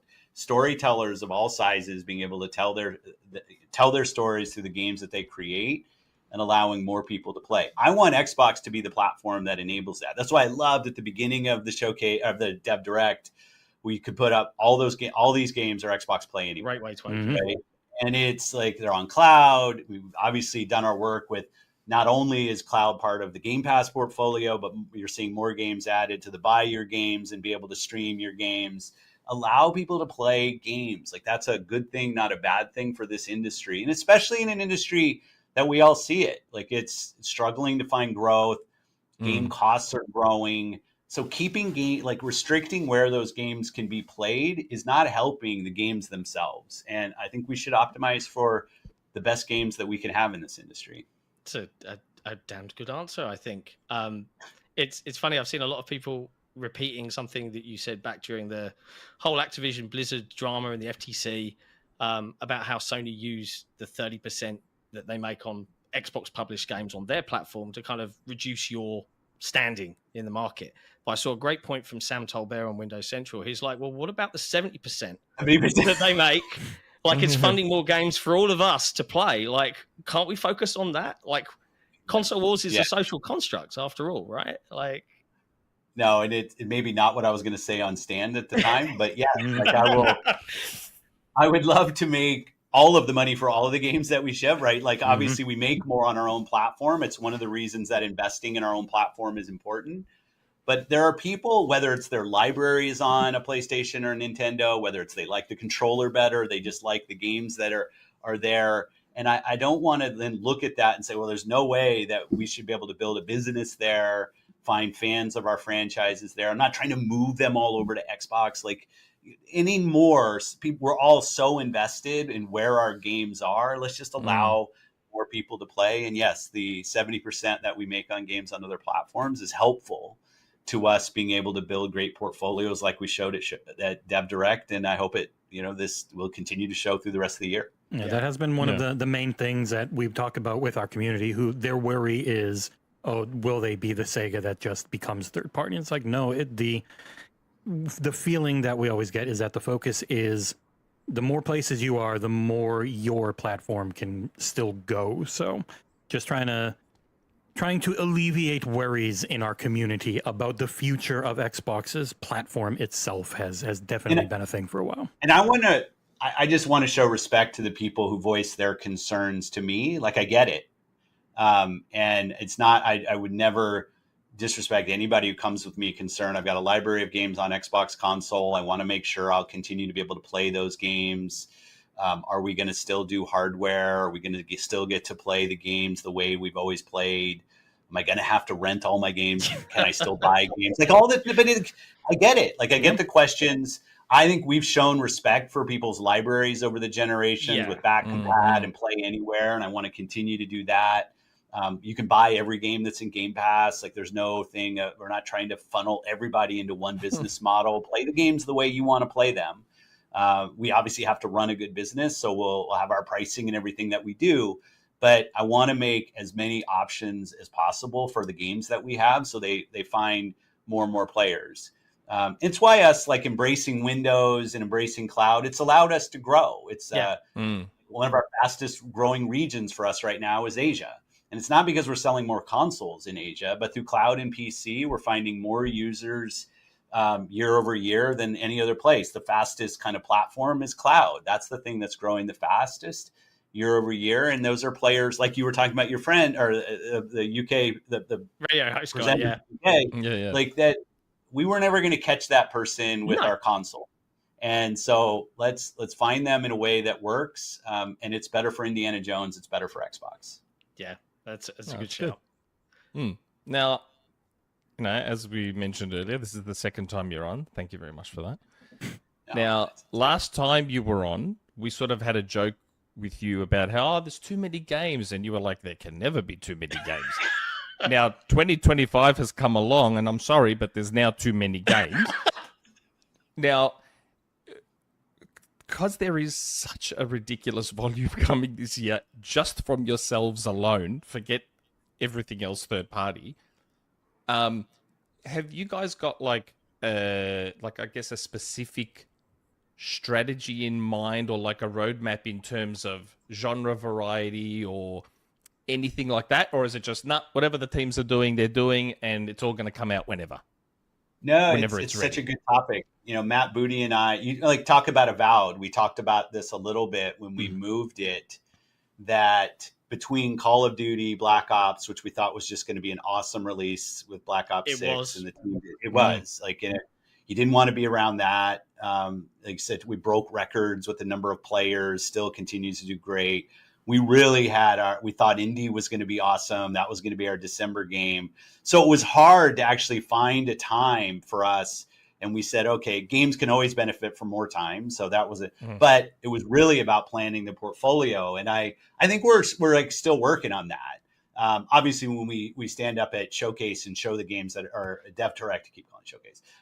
And like those are the dates that we're committed to. But when we look forward, we're definitely want to make sure that the games have the right amount of room, both from, as you said, like a genre perspective, whether it's add-on like a DLC, like a Vessel of Hatred for D4, Shattered Space for Starfield, or a full game. And it's nice to be able to have kind of more cards than we've ever had to play, and to be able to play them at the right times. But the studios are really the ones that enable that, and they're just doing really great work right now. And then everyone tries really hard to avoid GTA 6. So awesome when that comes out. Sam the T, like this. So I'm the good. excited one. They're not big on Rockstar. I am though, so I'm looking forward to it. I always buy it, but I always end up going, I open world games, I get fatigue, which is, it's funny because that segues me nicely. One of the things I read earlier this year was, and we've seen it from teams that made Grounded, and where these developer groups are splittering off and figuring out something on their own, and then boom, suddenly you've got a, relatively speaking, low risk product from a small team that suddenly does great, like Grounded, right? Yeah. It's 12 guys. Yeah. Do you feel that is a strategy that is going to be pursued more from Xbox? Because I look back at Hellblade 2, that was a more boutique, smaller, beautiful in presentation, but a smaller release. I think South of Midnight is a lower priced release at launch. I'm noticing this happening more and more. And is this something to facilitate this kind of like era that we live in, where we've got these black hole games that just suck up so much time, and we didn't have TikTok 10 years ago, or Twitter, or all these other things that are asking us to focus on this and not play games? So smaller games is really helpful to me, especially as a dad with 2 kids. Like, I want an 8-hour one and done campaign. Is that a big focus for you? Yeah, I said years ago, and I kind of got some tomatoes thrown at me about the impact that first party games have in our industry. And it was really this struggle that I saw for the business results. And there's obviously been huge for single player games, like there's no doubt. But part of our reason for trying to get a subscription going was to allow us to also support games that have a beginning, middle, and end. Like, I think that the synergies between, I want to play a game, Indy's not a small game, but like say Indy, and then when I finished, Avowed's coming. I loved, even from our Dev Direct, like all of those were single player games. They were all games that have a beginning, middle, and end. It was because I didn't want to see every game turn into some big service-based game, because they felt like that's where the business model has. Like, it's not easy to do that. Not every story is told in that way. Not every game kind of supports that, or creative idea supports that business model. And I love the fact that we can go and so, like, when I look at what Double Fine's working on next, when I think about a team like Compulsion. Right. These aren't the biggest teams, and they don't want to be massive 1,000-person teams. And we want them to be able to do great work. And so I want to create a platform that can support that. And yeah, I think it's an important part of our industry, because not every story is going to be 100 hours long. And not every game is going to have some kind of mechanic that has a currency and everything else. Some games just want to tell their story and move. Some of my favorite games, going back to like Limbo and stuff, like these are fantastic games that I want to see them continue in our industry. Nice. Now, as you're probably aware, Phil, we have patrons that support us incredibly. And we reached out to them before you were going to jump on and said, look, we're going to try and get Phil on. So if you want to pop a few questions in, let us know. But before I get to those Patreon questions, I've got a bone to pick with you, mate. Now, back in August, you were in Germany at Gamescom. Yeah. And we were also, John already knows, we were also in Germany in Gamescom at that time. And you were gracious enough to respond to my Twitter DMs as we were trying to organize a meetup. Yeah. Now, you've been on our show twice. For all intents and purposes, that makes us besties at this point. We're best friends. And stop shaking your head, John. Now, I'm somewhat upset that you did not make more of an effort to catch up with me in Germany. I think it's legit. I think you got a legit complaint with me. Yeah, we hung out with Jason Ronald. He was great. What is the Jason next Ronald time caught up with us? Yeah. I'm a heel, right? Yeah. Like it's. Honestly, I would mark me off of your bestie list if I were you. I haven't earned that. He Yeah. won't do that. I know. Right, come on, Nick, But patron Jason questions. rolled up 9 p.m. had dinner, had some food with Way us. smarter than I am. Wouldn't stop Dude. talking. And Kept that us there beard? till midnight. Nick kept being like, if you got to go to bed or Everything. something, he was like, no, it's fine. I'll sleep on the plane. Yeah. Jason, Yeah. Xbox beard guy. Xbox big guy, the wizard. But look, I'm a forgiving person. I'm more than willing to forgive and forget in exchange for hosting the Xbox Extended Showcase this God. year. And Can you we'll call imagine it how even. terrible No, that that's would not be? my decision. That is not my decision. No one should take you up on that, Nick. That's a terrible idea. Don't be like that. That's not nice. Good lord, you'd be out there Now- going, "Lock it up." Lock it Yeah. up. You gotta wear the Okay. glasses. Okay, so we've got a few questions from our patrons. It's just the 3, so we'll read them out. So the first one is from our grand benefactor. Yeah, Jesse? Grand benefactor? Cryat56. Hey, Phil. We all know your favorite game of all time is Robotron 2084, but what would you consider to be the best game of this generation? Ooh. Ooh. Okay, I'm gonna take our first party out. Okay. Well, I'm gonna pick this one. I haven't thought about this, so I'm gonna pick this one. You might say it's not. It is of this generation because it came out in this generation. It was also on last gen, but Elden Ring. Mm-hmm. Elden Ring. I was going to say, point to Oh, that sword behind you. We know. Yeah. No, I mean It's so good. game was a new. I love new worlds, new franchises. Miyazaki's a good friend. Like seeing the work that they did, it took so much of my time in a good way. My astrologer with his stick throwing rocks at people was so much fun. So I think I would go with Elden Ring. Okay. Good answer. I would. That's me. The rest of the I'm with industry you. agreed. So Yeah, that's Maybe right. it was too safe. And the Still not sword wrong. like sticking out of my head is kind of part of that. But The next question is from another grand benefactor, Assassin Entertainment. Hey, Phil, I have to know, do you have a favorite franchise from your Japanese colleagues in the industry? If so, which one? No pressure. wow. that's well, the timing's good.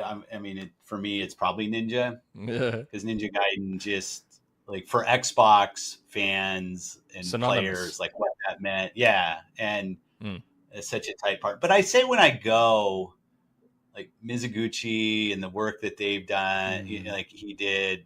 I think about like Luminous, like never left my Sony handheld. Like it was the thing that I always played, and I get so many friends there over the years. But just because of its history with us, I probably would go with Ninja Gaiden. Yeah. That I'm playing again, and it's fantastic. Good answer. Still.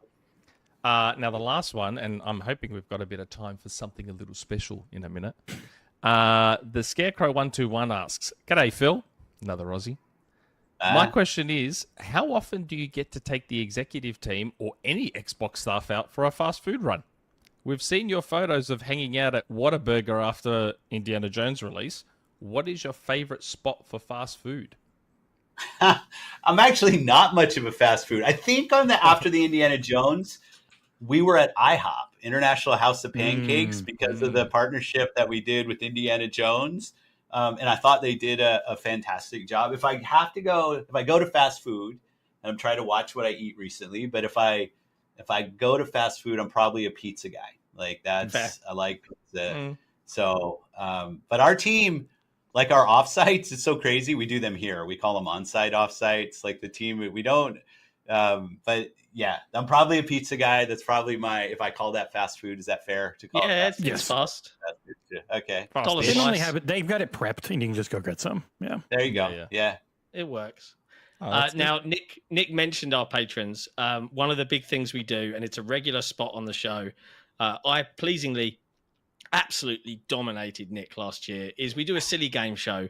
We vary it between a couple of different ones, but one of our favorites is Name a Game, where Jesse comes up with ridiculous ideas of replacing the words for games. So as an example, Immaculate Shadow, and we'd have to guess the real name of the game, Perfect Dark. And we do this as a competition for our patrons. So we're going to pick a patron to win after this, but would you host our delightful game show this time around? If it means I don't have to guess, then absolutely. You don't have to guess. Yes. I believe Jesse has furnished you with the questions. So no one else. I think I have them right here. In your best game show host impression possible. No one else has ever had Phil Spencer host the game show, mate. No.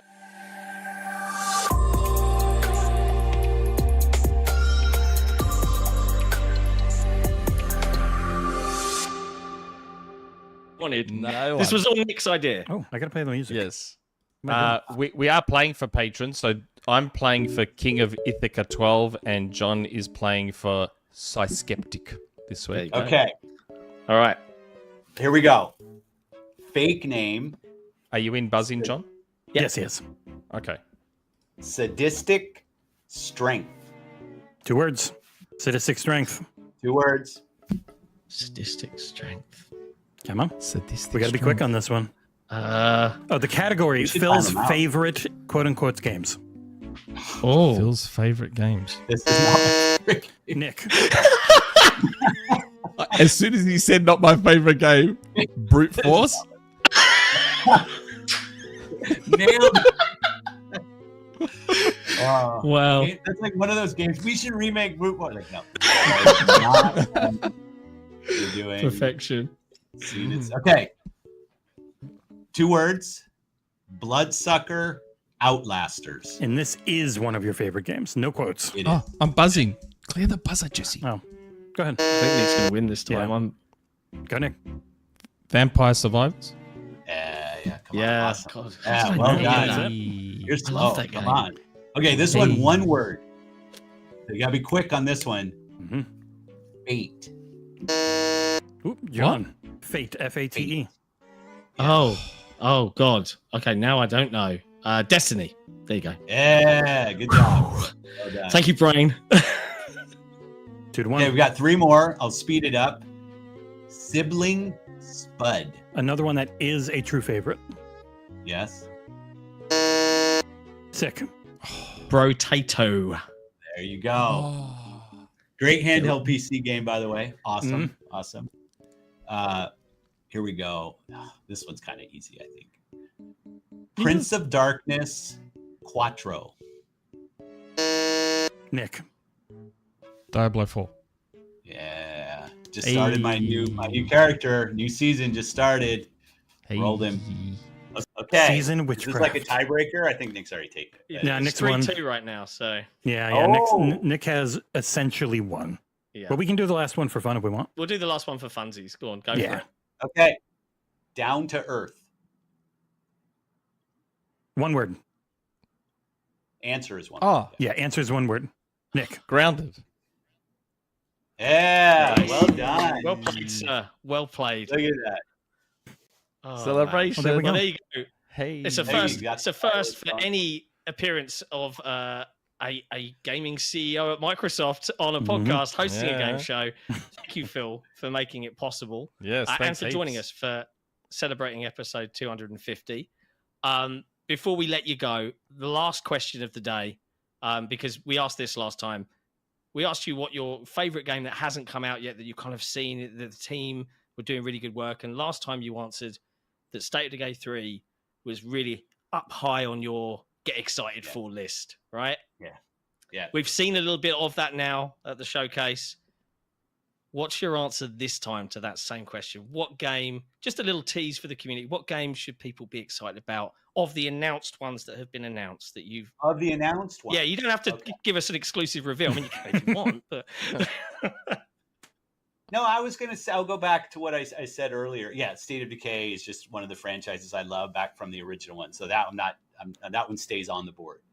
I do think the work that Double Fine's doing and how Tim kind of solicits feedback from the team. And the other one I'll say, because I was recently out at Rare, it's nice to see the team with Everwild and the progress that they're making. It's been a while. You know, it's another one that it has been. And we've been able to give those teams time in what they're doing, and which is good, and still have a portfolio like we have. Yeah. Which is like a dream that Matt and I have had for a long time. So it's finally good to be there where we can give those teams. Yeah. But yeah, like all of that is so. And next week I'm going to be up in Vancouver with the Coalition, and how Can fun I come is with that? Yeah, I'm actually playing through Gears again. I have a coworker, and she's like younger and never played. She never played, and I said, well, they're all co-op, so let's go through. And we're on 3 now. Josh Stein's in. We're all playing. Hitman, a friend of mine from Xbox Live, we're playing together, and man, those games hold up well. Oh, the storytelling. Oh, especially on Series X with how good they look. 2 and 3. Yeah, my God. So good. So I'll be up there next week, which is I'm like a pig in mud when they let me in the doors. That's unreal. I bet. I will say, like, I mean, if I can sneak in, do you any chance, and feel free to say no, do you have a question for us by any chance? Would you like to ask us a question? Flip the script a little bit? Yeah, I mean, it's the people who talk about video games, like the state of the game industry, press and community and all, like it's just in constant evolution. We see it. Not like the industry itself isn't either, but I'm just curious, like from where you sit, should we, as people who, like someone who consumes, I'm on YouTube, I'm reading stuff, like how should we feel about the state of people like yourselves who get to talk about video games? Like, should we be worried that whole space is going to go away or become corrupted by things? Can it, like people with a real honest voice and just who want to kind of talk constructively about an industry they love, or is there a path for them? I'm the wrong person to answer that because I'm always open to bribery with free games. So I'm the wrong person to answer that. John's probably better. We'll let the businessman answer real quick. I'll swoop in. I think the reason we started what we started nearly 6 years ago now, which is crazy. To me. Last year was the first time at Gamescom that we'd all ever actually met. Which is like, considering what we've done, the support we've had, the relationships we now have with publishers across the board. And the one thing that we started with and we've stuck to is we refuse and we will not stoop to manipulating a consumer's anger or fear to get money. And I think that's the biggest problem that the industry faces across the board. Is it is this rage bait across YouTube, across any website really, and it's this lowest common denominator, scraping the bottom of the barrel because the clicks. And I think if you've got a community that can support you with a good, honest voice, and you maintain your own integrity in terms of how you feel about things, you'll succeed. And I think we've proven that that's the case. That's right. There you go. There's me being poignant to wrap things up. No, I love it.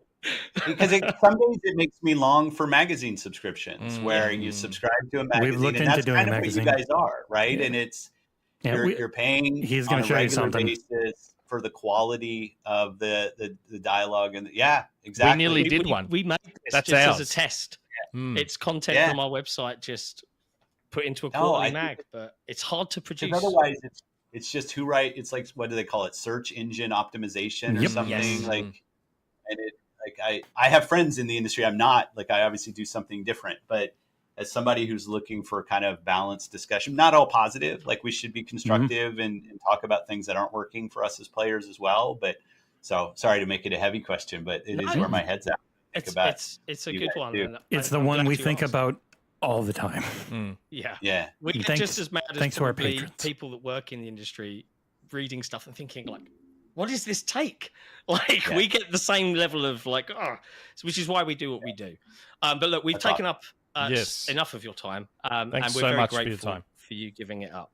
No, awesome. And congrats again on 250. It's fantastic. Thanks, appreciate Really it. great.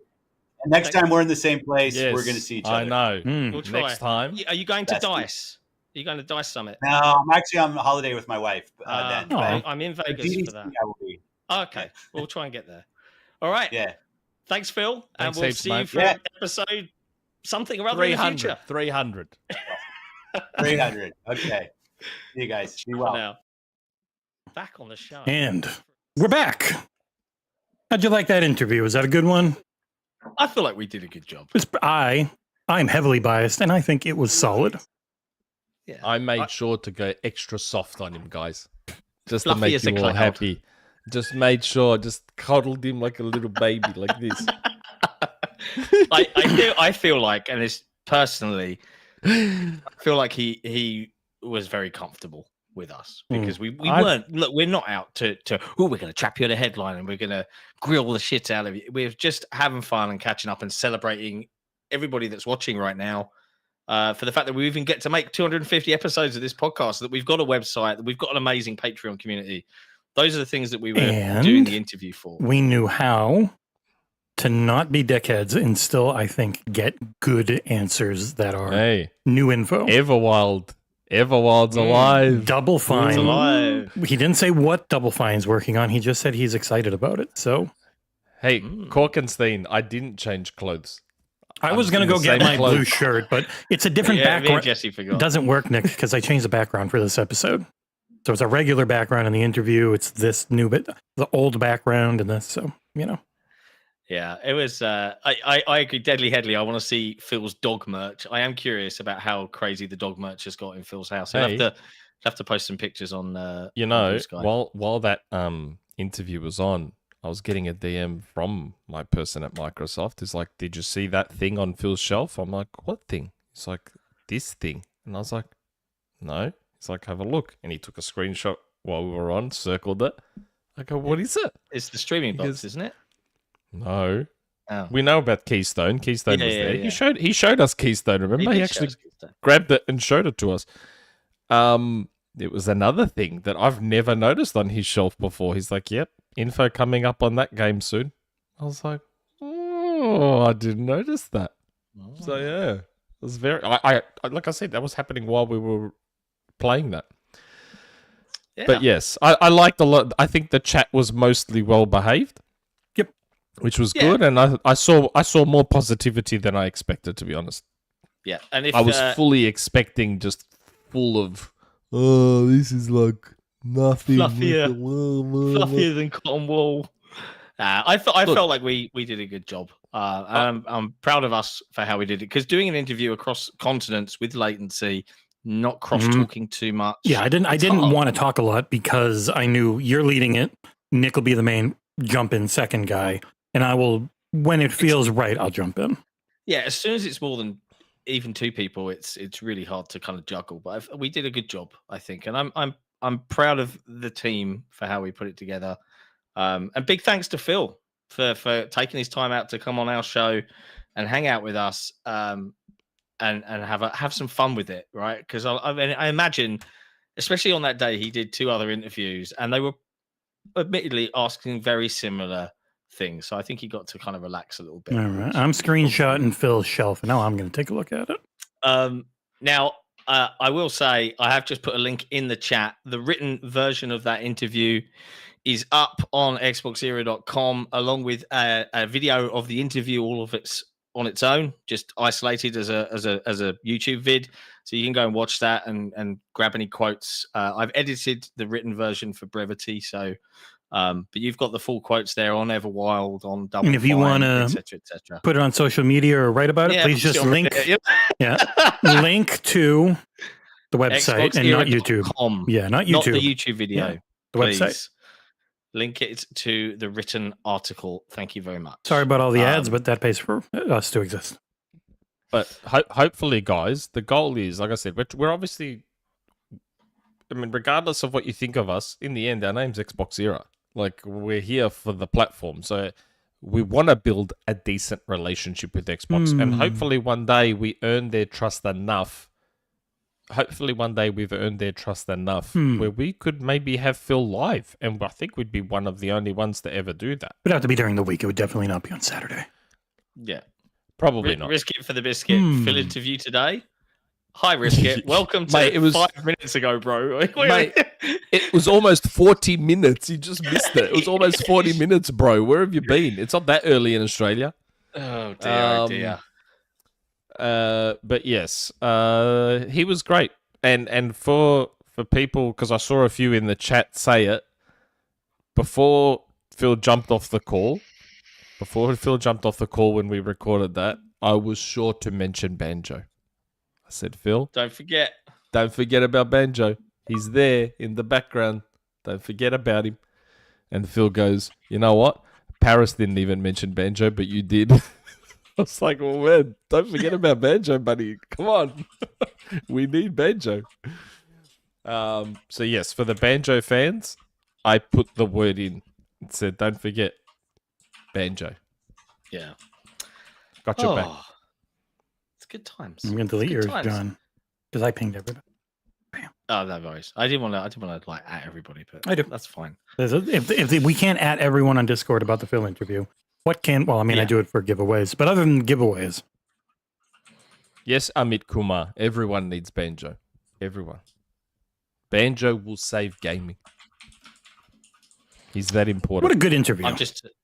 I'm just putting a tweet out saying, hey, video game websites, if you're going to link this, link the freaking website, not YouTube. But did you see what Phil said? Next time we're at a game show, a conference that he's at, this time, we're going to lock him down and make sure we catch up with him. You want to try and fly out to LA for SGF, Nick? I'd like to. I wouldn't mind. How much money? I don't know if I can, but I wouldn't mind. After my wife's 40th, not much. But yes, hopefully I'll be able to go to a show because he was legitimately DMing me. And I remember while we were there. Yeah, I was showing you the messages. He's like, we're trying to catch up, and we couldn't catch up. That's why I made that joke. Like his he was busy as. Yeah, his schedule is a whirlwind that he has almost no control over. Yeah, like the fact that he was even replying to my Twitter DM saying, "Yeah, let's catch up." I was like, oh my God, I can't believe he's replying, let alone saying... You were shitting your pants at the thought it might happen. Oh my God, I was like, I got to find him. But I did meet other really nice people from Microsoft that I hung out with, and it was great. Like friends that I've had online for a long time that I finally got to meet. And, you know, you guys, I think when we came back from Gamescom, I showed you guys my Doom badges. So I got all the boys a Doom badge thing. That was my friend Marcel, who's at Bethesda now. I caught up with him. We hung out for ages. God, these are so nice. Tony from Microsoft was a legend. Yep. Lovely Tony. Gamescom Tony. Mm-hmm. Yeah, Tony was a legend. He is a legend. I met Stein for the first time. Mike Minotti. As well. Mike Minotti. Surprisingly tall. Yes. Oh. He's about my height. Mike Minotti? Yep. He was close to my height. I was taller than him. Well, I mean, I assumed he was a little tiny guy, not, almost 5'10", 5'11". No. Yeah. I was about to say he's shorter than me. I'm not tall. But yeah, I understand that there will be, I fully expect there will be a lot of criticism saying we didn't go hard enough, we did this, we did that. Just try and accept the reality of the situation and understand. We brought up the FTC trial. Oh, Spartan P451. Thanks for the gifted memberships, mate. That can help us maybe get to SGF. And I got one. Yes. You got one. I still don't fucking have one. Amazing. Yes. But like I said, I was wrapped. I emailed Phil a long time ago saying 250's coming up. Want to jump on? He's always down. Started organizing this. He's like, let's do it. I was like, oh, good. John didn't fuck it up completely. Whoa. There's no bad blood. All right? There's no bad blood. And if you want to see us in person more often, you can go to patreon.com/XboxEra. Yeah, also, if you're already a member, I'm actually going to put you can do gifts where if you just send me the link, I'll put it in chat and then people can get free memberships from you that you gift.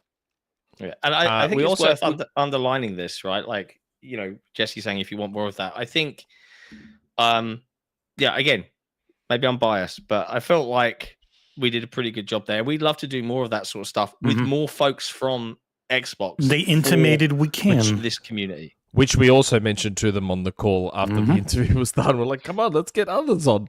Yeah, let's do this. It would probably be more our 1v1 show. There's also a super chat from Luke, Xbox Expansion Pass. Proud of you guys, dude. role models. Oh, thank you, Luke. I was on Xbox Expansion Pass last week. It was a lot of fun. I did not see the message from Luke about going on that show and felt bad and sent an apology. I did tell him you were on on before, though, haven't you, John? Yeah. Haven't you been I've on been before? on before, yeah. But yes, so I was very relieved when Phil said he would jump on, because I was like, after what happened last time, I was like, oh, he might not want to jump on again. It was only because of we weren't going to be the first place they were doing before doing the business update. And Xbox, they seem to be happy with us and how we, in spite of treated everything and how we handled things, which is good. So hopefully we start to get all our free stuff and our consoles and our checks. The checks Hopefully our checks are in the mail, because American money becomes a lot more in Australian money, which is great. Hopefully Phil starts to send me my free V-Bucks that he promised me. You heard it live on air. He said, Nick, V-Bucks. I've got access to V-Bucks. I was like, grouse. How good's that?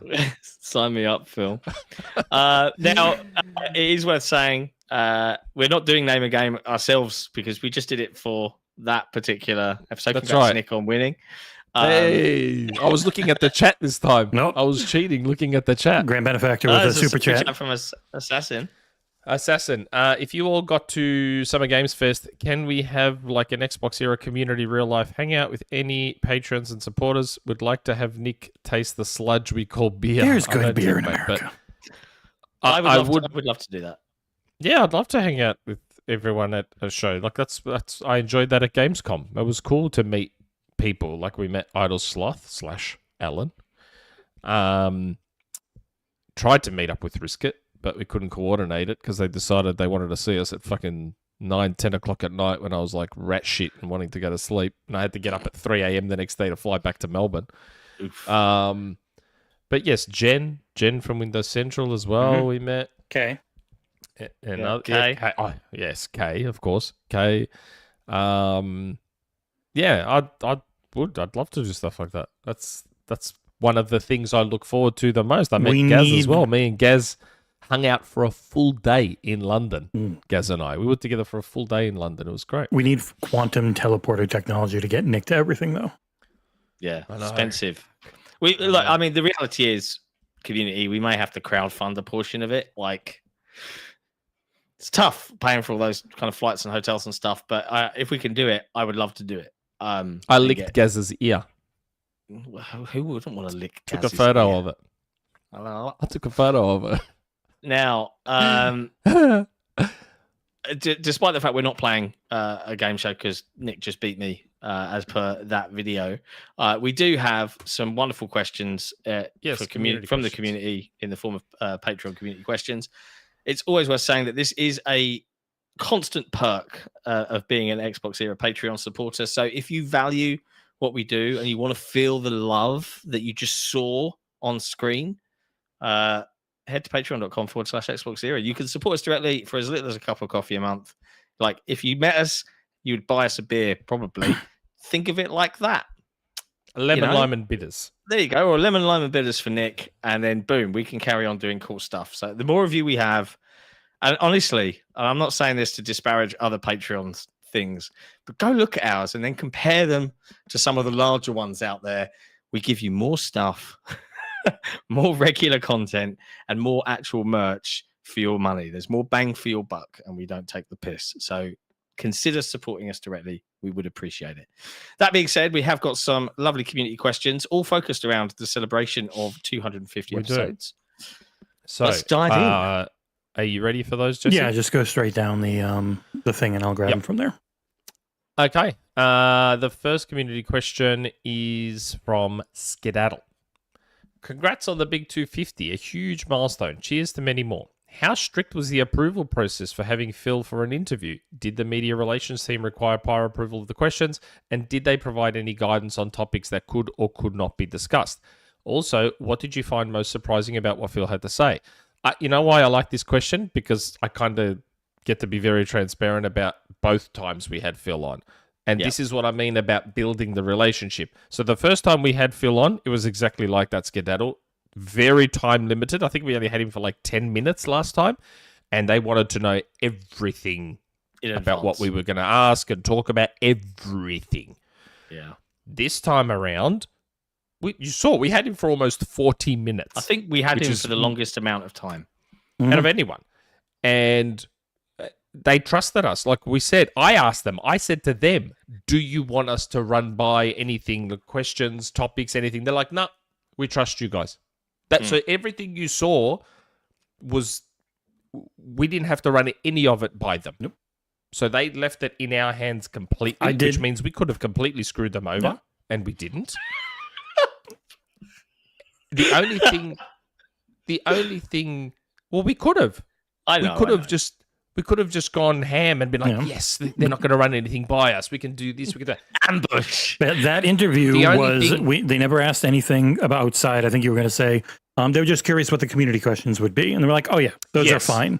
When we submitted the patron questions, the patron questions, we did have to submit to them. And they were like, they're fine. And that interview that was just a straight cut. There was no editing. The only thing I edited in was the name a game thing at the last moment because John really wanted me to. Yeah, because I felt it made it look more like Phil was hosting a game show than just chatting. So it's like building trust isn't about being a sycophant. It's not about just giving in and being nice. It's being professional. Yeah. Like professional is understanding. I can go to this level. If I ask a tough question, it just has to be a legitimate one that I know you can answer. And people are like, ask about Black Myth. And he's going to say, that's not public. I can't talk about that in various business speak ways. Like anything that's not public, anything that could affect stock prices, like anything big, they just can't answer. Now, Brothers Grimm, everyone asks the same questions. You should ask what we want to know. Right. What do you want to know? Is Halo going to PlayStation?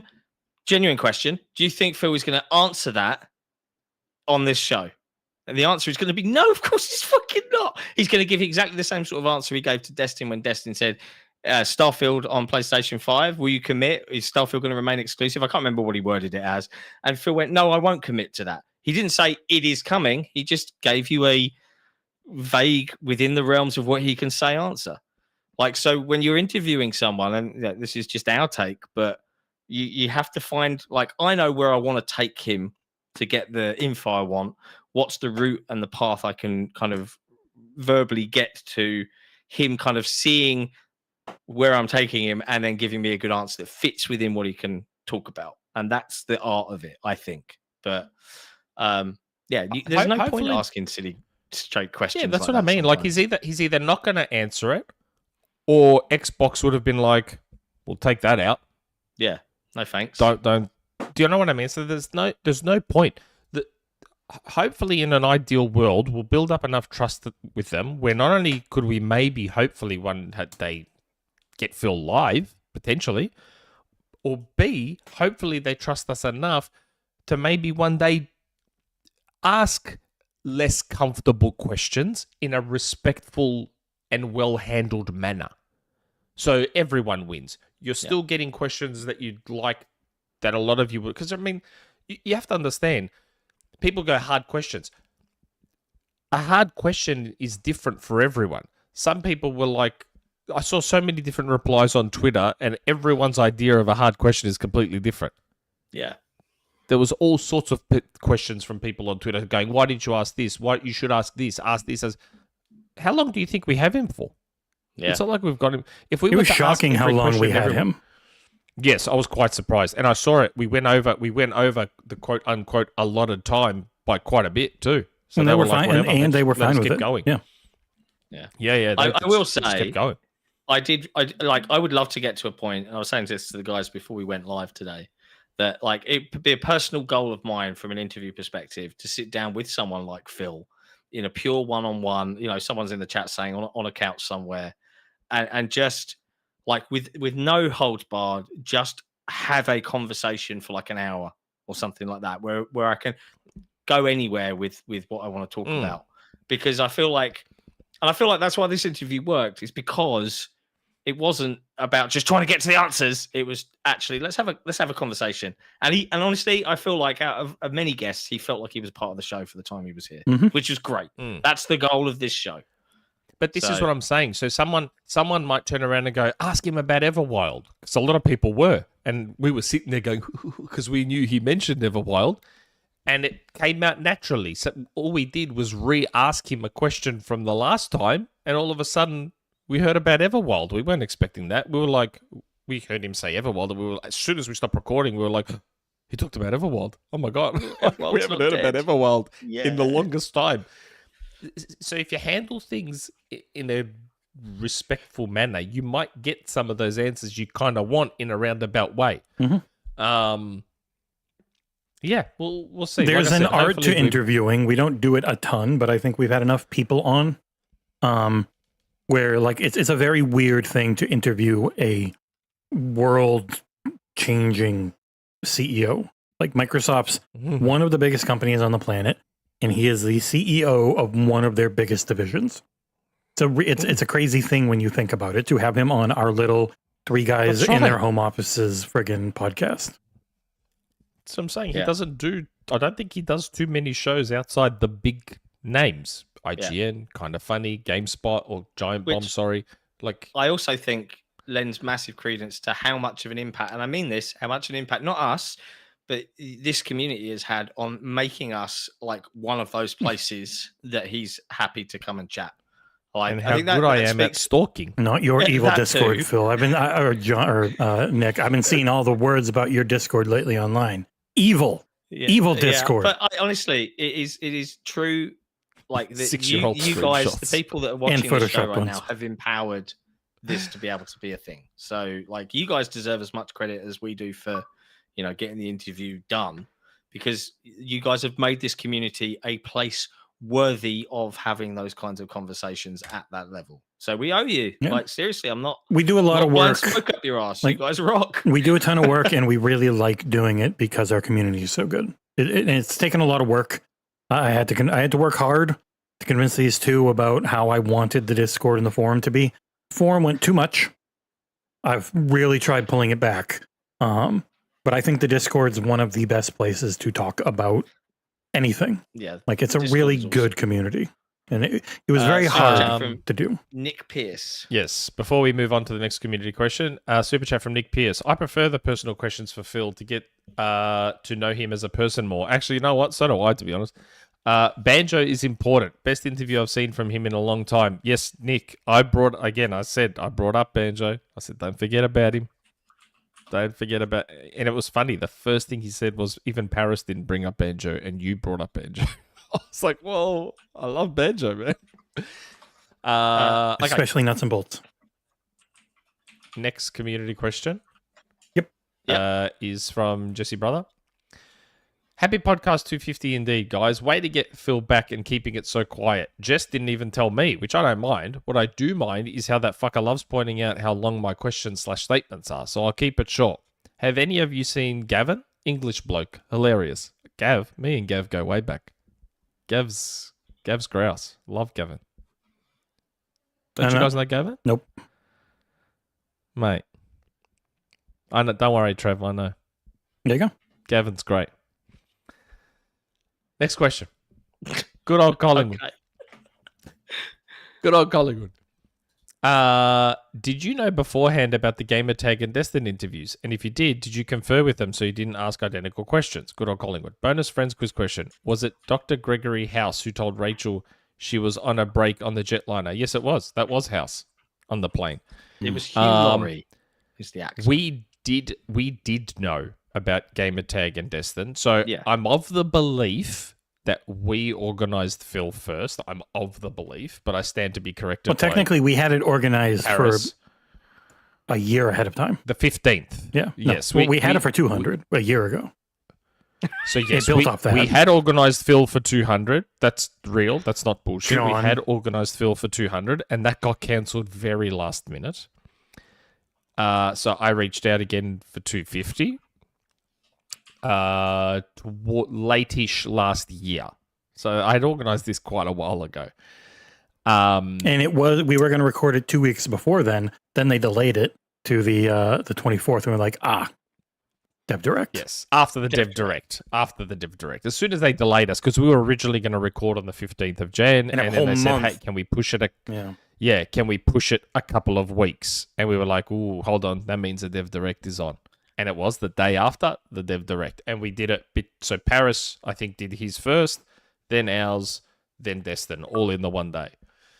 And we did not confer with them to ask questions. We took a very educated guess on what they would ask and tried to go in a different direction. And I think our educated guess worked out quite well because we didn't ask anything that they asked.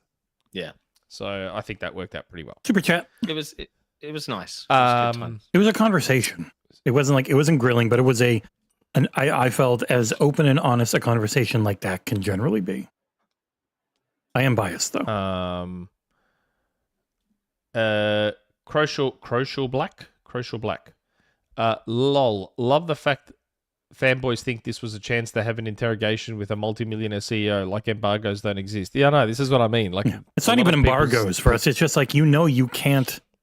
You're not going to get a good question if you ask something that you know he can't answer. So it just ends up being like, do gotchas, even though it's not going to get you anything. Yeah. This isn't a super chat, but I want to stop the cycle in the chat.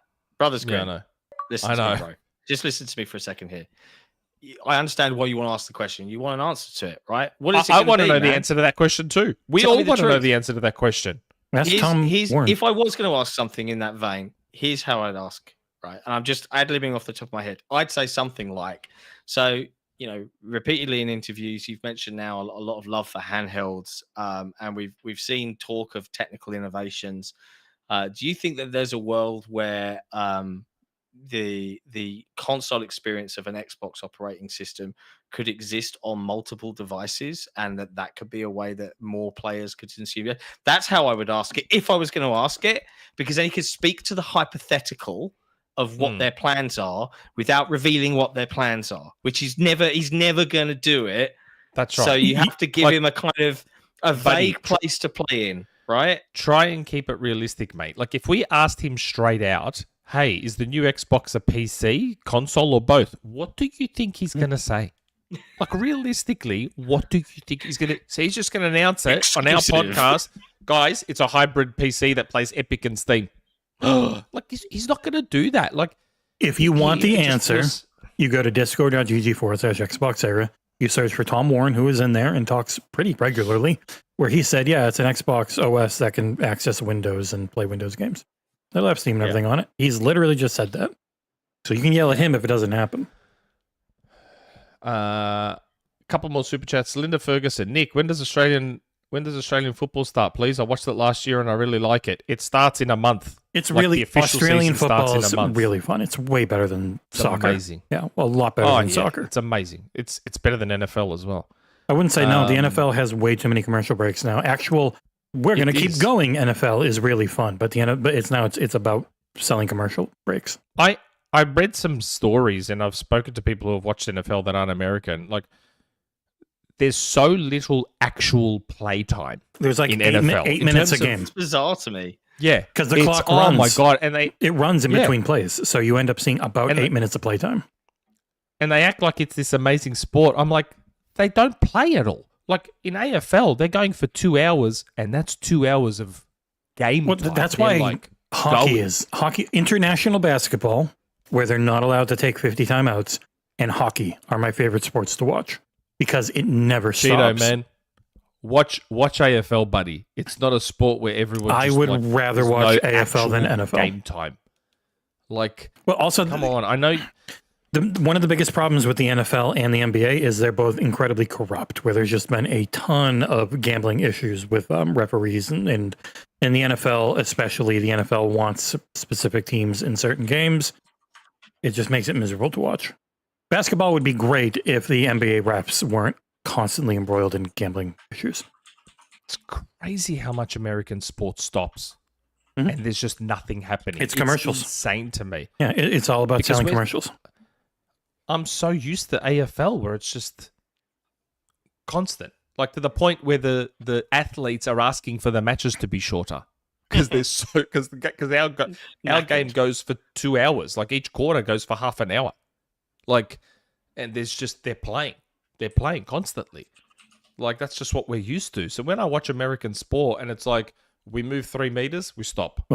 Watch playoff NHL stop. hockey is still my favorite thing to watch because it is a legit 60 minutes of nonstop just beating the shit out of each other. 20 minutes killing each other, take a break. 20 minutes killing each other, take a break. 20 minutes kill each other, take a break.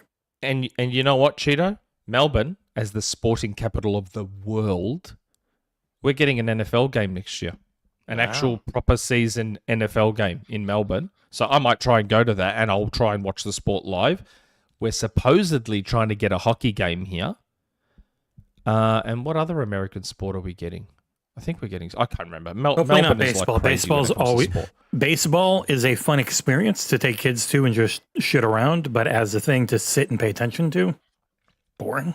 Probably like cricket too. That's why I wouldn't go watch It's a lot better than cricket. It's funny, if you look at old baseball, you used to be, every time you swung and it went anywhere on the field, it counted like cricket. Then they put in the foul markers and you had to actually hit it straight. Oh, the NBA. The NBA is coming down this year. This year? So the Chicago Bulls are coming, which is who I go for, the Bulls and Giddey. Josh Giddey's the Aussie that now plays for the Bulls. And I think he's also a Collingwood supporter. He's friends with a lot of the Collingwood players. So I got my son into Bulls Chicago are not very good, sadly. No, they're not good anymore, but I got my son into Chicago through Michael Jordan, so he's got so much Jordan stuff. So I'm going to try and take my son to the NBA when the NBA comes down here. I'm looking forward to it. Hopefully it's better live than it is on TV. Oh, it's great. I really enjoy basketball, yeah.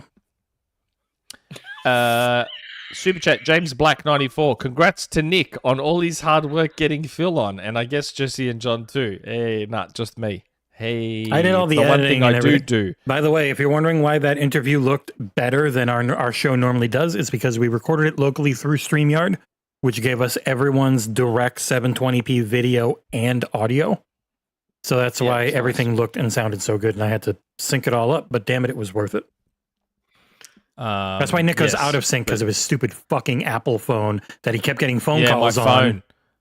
I know. I resynced you 15 times and it still kept breaking. Yeah, my audio went funny because I kept getting a bloody phone call from my mechanic. I should have put myself on like do not disturb or something, so that didn't happen. Super chat from Assassin. So happy Nick and Jesse were able to reverse the damage John did and being able to get Phil on. Lol, sorry John. Great interview, guys. Surprised localization didn't come up for any of the 3 interviews. Yeah, it's a good point.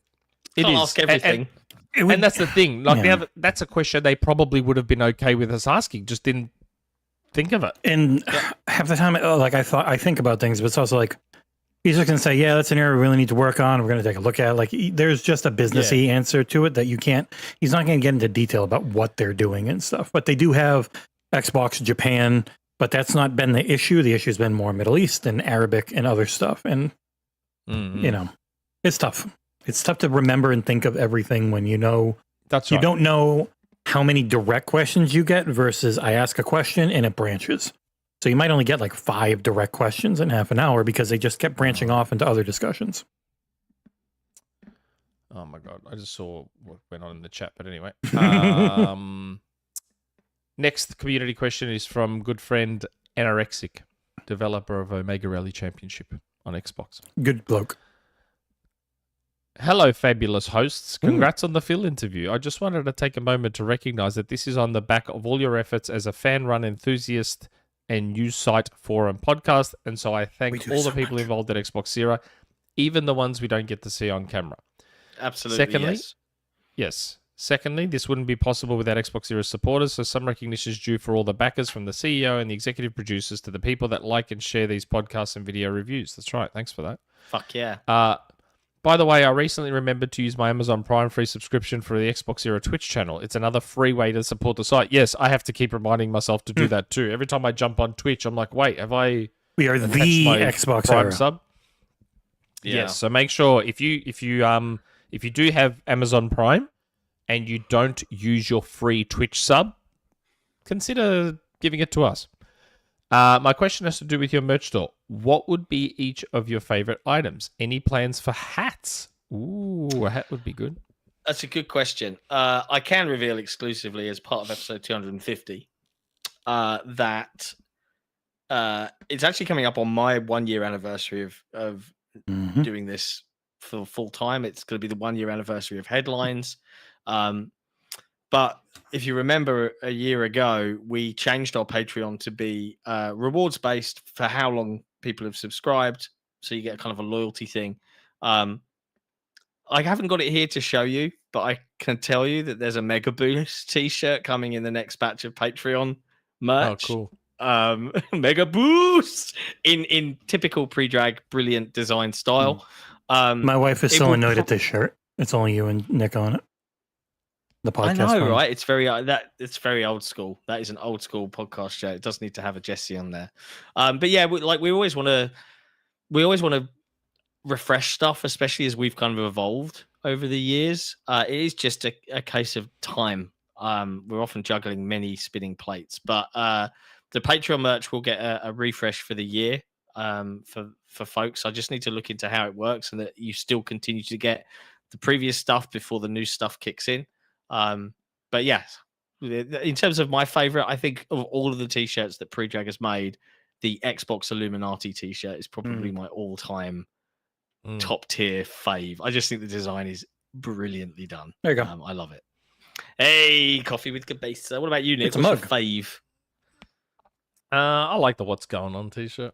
What's going on? I'm surprised you don't like the Friends one, the Xbox era, but it's like the Friends the font. Friends one. The Friends one's probably the best one. That's probably. I said I do like the What's Going On, which I still need to buy. By the way, Xbox era console wrap would have been cool. Yeah, we did. But the Friends one's good. Fun fact: we did look at making console wraps of our own. It's just a bit tricky to produce them in the way that we'd want.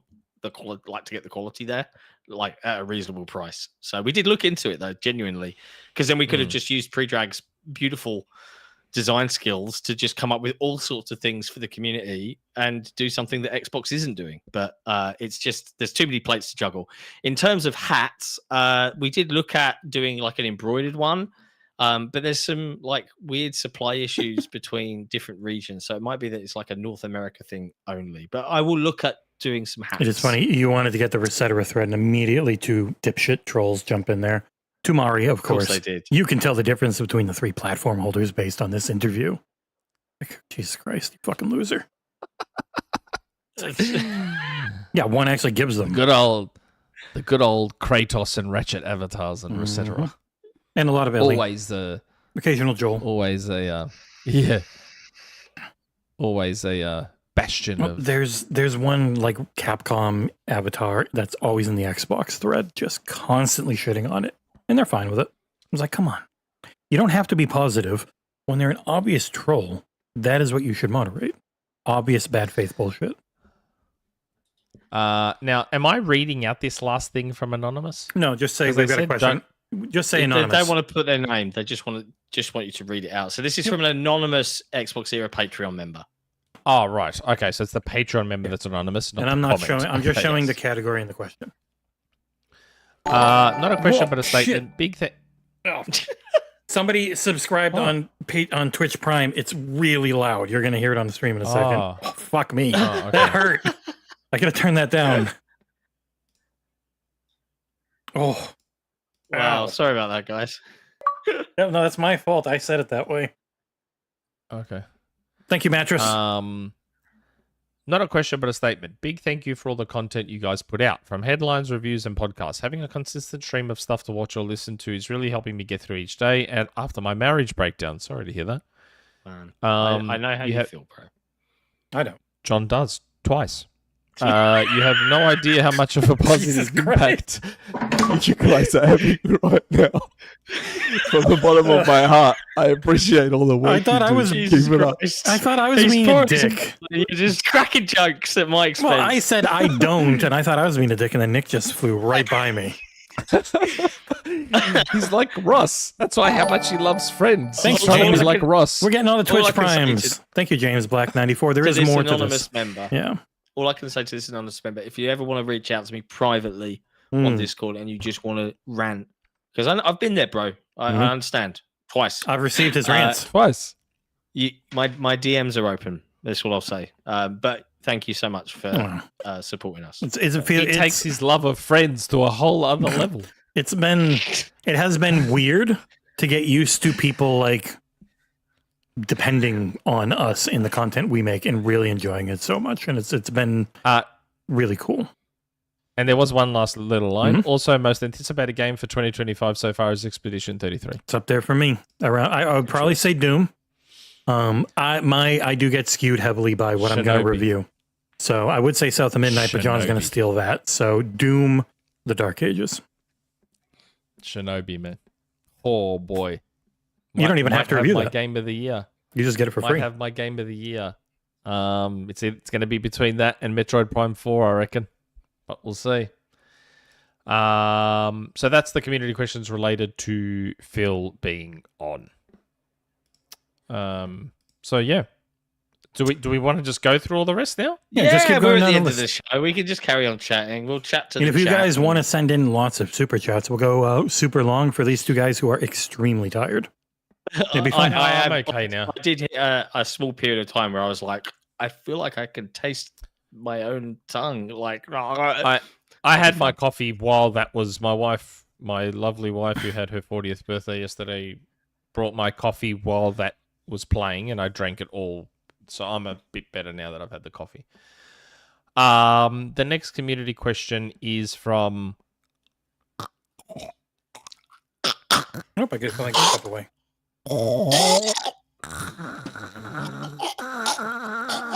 Hytham G. Happy Makeup Valentine's Day to the channel I love, but here is my date-related question down below is this. So let's say if you gents go on a dinner date with your loved ones, what type of steak do you gents like, and how do you like your steak? For me, it's ribeye steak, medium rare, with a sunny side egg and hot sauce on top of the steak. Yum, yum. But your gents, yum, yum. But your gents' favorite spicy. steak? Spicy, no, yum, yum. P.S. Have you gents been to a steakhouse before? I have, and they're all right. But did you all eat there anyway? Yes, I fucking love steak. There's a place in Melbourne called Rare Steakhouse. Rare, like Nice. the studio. There's another one. I don't know the name of it, but it's an old lawyer's office, and the dude bought it, turned it into a steak restaurant, effectively didn't change much of the actual office. Like when you walk in, you can tell it's an old lawyer's office. Yeah. But the steak fridge is right in front of you, so you see the steak you're gonna eat. Lovely. I don't mind a good ribeye either. I go for medium well, which I think pisses off the people cooking the steaks, because I ask for medium well and then I still get a bit of pink in my steak. It's like they completely ignore what I'm asking for because they know that you're not meant to cook it like That's that. a well done steak. Medium well. There's no. Come on. It's just medium at that point. And isn't it? As I soon go as for medium You well. mentioned the word well. You're asking for no pink, which is just. But a you know bad what it call. is?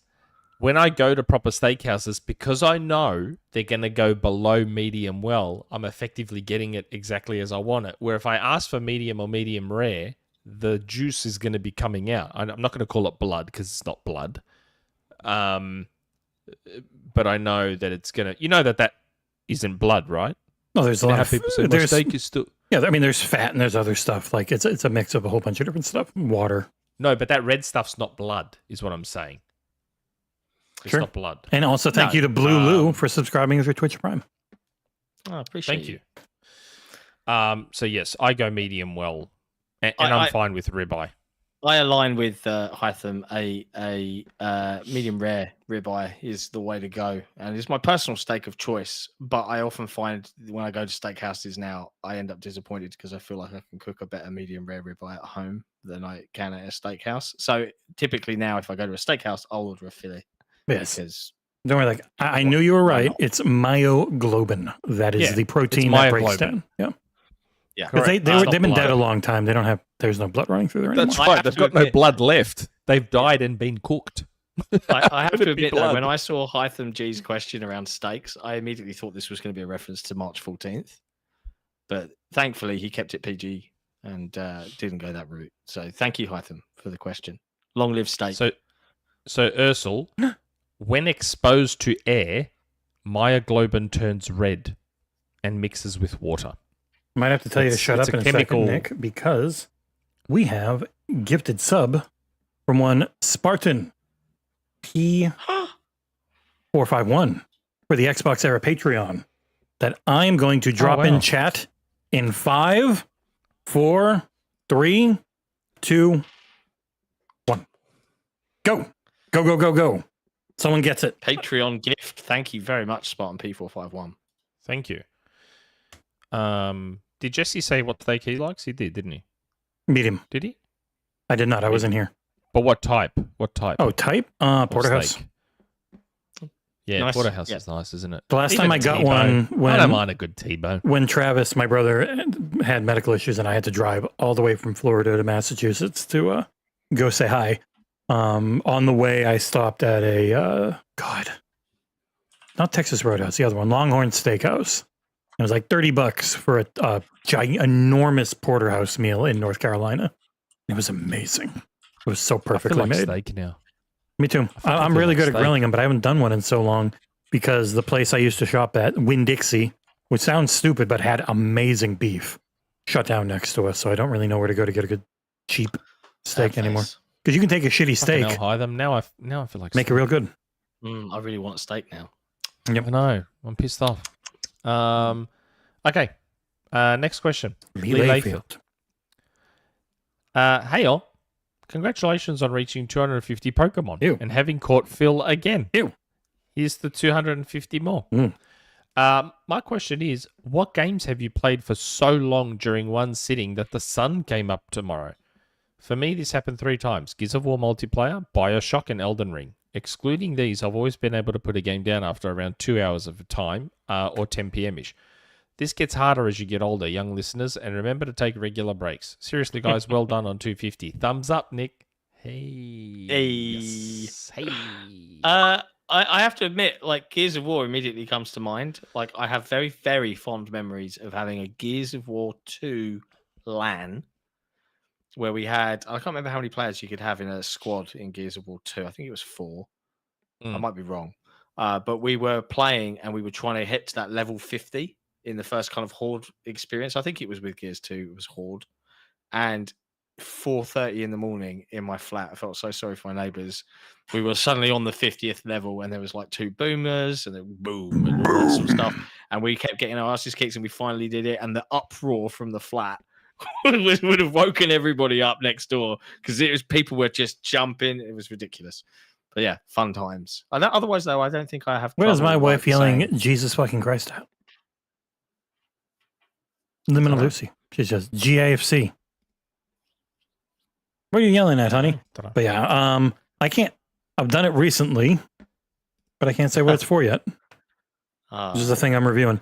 I am doing 2 reviews right now, and it's annoying. I can't say anything about either. Like, I can't say that I'm doing them, which has been nice when with Xbox lately. They're like, hey, it's more free PR hits if we let people say that they're reviewing something when it's coming. And Sega got into that for the first time because Cengiz is working on Like a Dragon Pirate Yakuza in Hawaii, and we're actually allowed to say it, and that the review is coming on the 18th. And they have never, I don't remember them ever letting us do that before.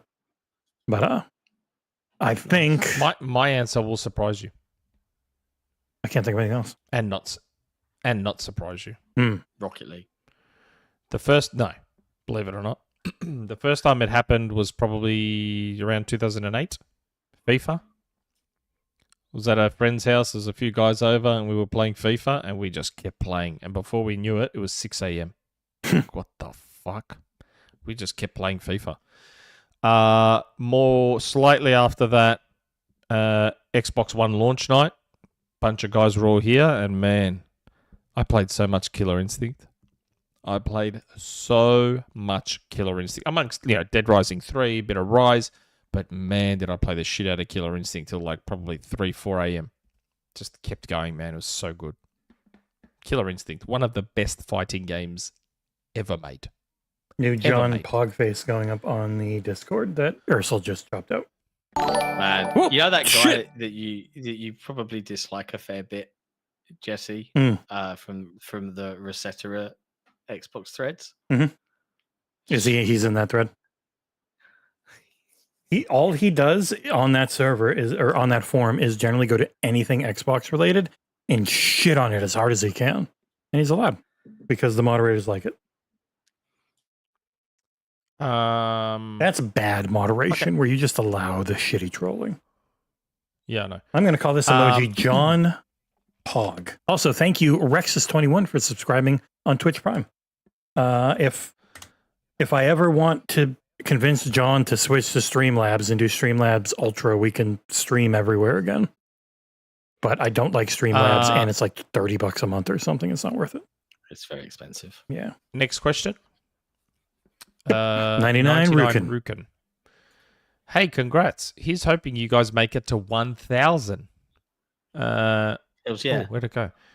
My question with everything happening is in the gaming space, meaning broken, boring, bad story writing in games.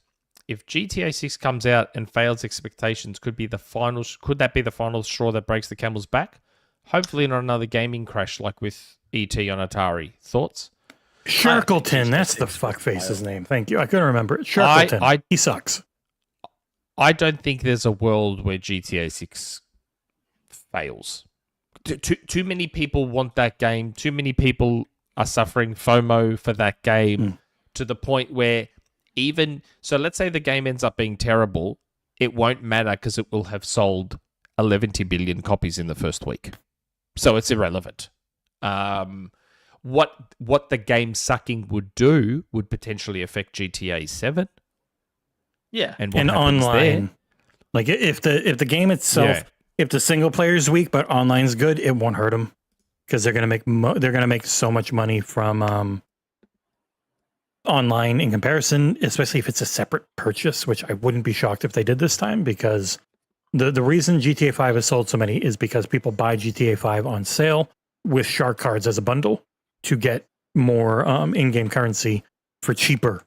So if they can instead GTA Online its own thing, you buy into it, and they just got all these shark cards. They're built right in there in the normal way, not the 360 and PS3 way that they started, essentially. Also, eat shit, Shirkleton. Fuck off. I really dislike that. It's just snark. It's really obvious when someone only goes into specific threads to shit on them, and it's just allowed. It's very stupid. You want to be negative. You have problems. That's fine. But if you're very obviously trolling the same thing every time, if this thing comes up, I go in there and I troll, and it's okay with the mods, then just you're an asshole. Yeah. But yeah.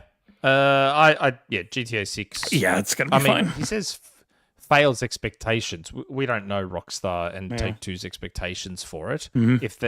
If their expectation is $3 billion, then maybe it only makes 2 or 1. Mm-hmm. But yeah, I don't think GTA 6 not doing great would cause a crash. I think the cumulative effect of a lot of expensive AAA games not doing great would cause that crash. Yes. It does feel like an industry that's really banking on GTA 6 getting more people back into gaming. Consoles out there. Yeah. Just into gaming at all right now. Yeah. Okay. Next question. JD. Hello, dudes. Xbox is going to keep porting games. People just got to accept it, but I've always said it's going to happen to PlayStation. They're going to do it eventually, and I'm not talking about MLB. What game do you think they're going to port if they do? Live service, fair gamesy type. Yeah, Helldivers 2 is a prime one. They should be doing it already. I think Helldivers 2's main issue is that engine they're using is so weird. It was a turbo squid. I don't know. It's something. So they have their own version of a very old engine that is now defunct. That only they and Darktide still use, and they both use very different versions of it. So that has been one of the main issues, I think, for getting new content out, is that the engine they're on is so weird, and that I would guess that might not help with ports. Lego Horizon. Yeah, Lego Horizon makes sense.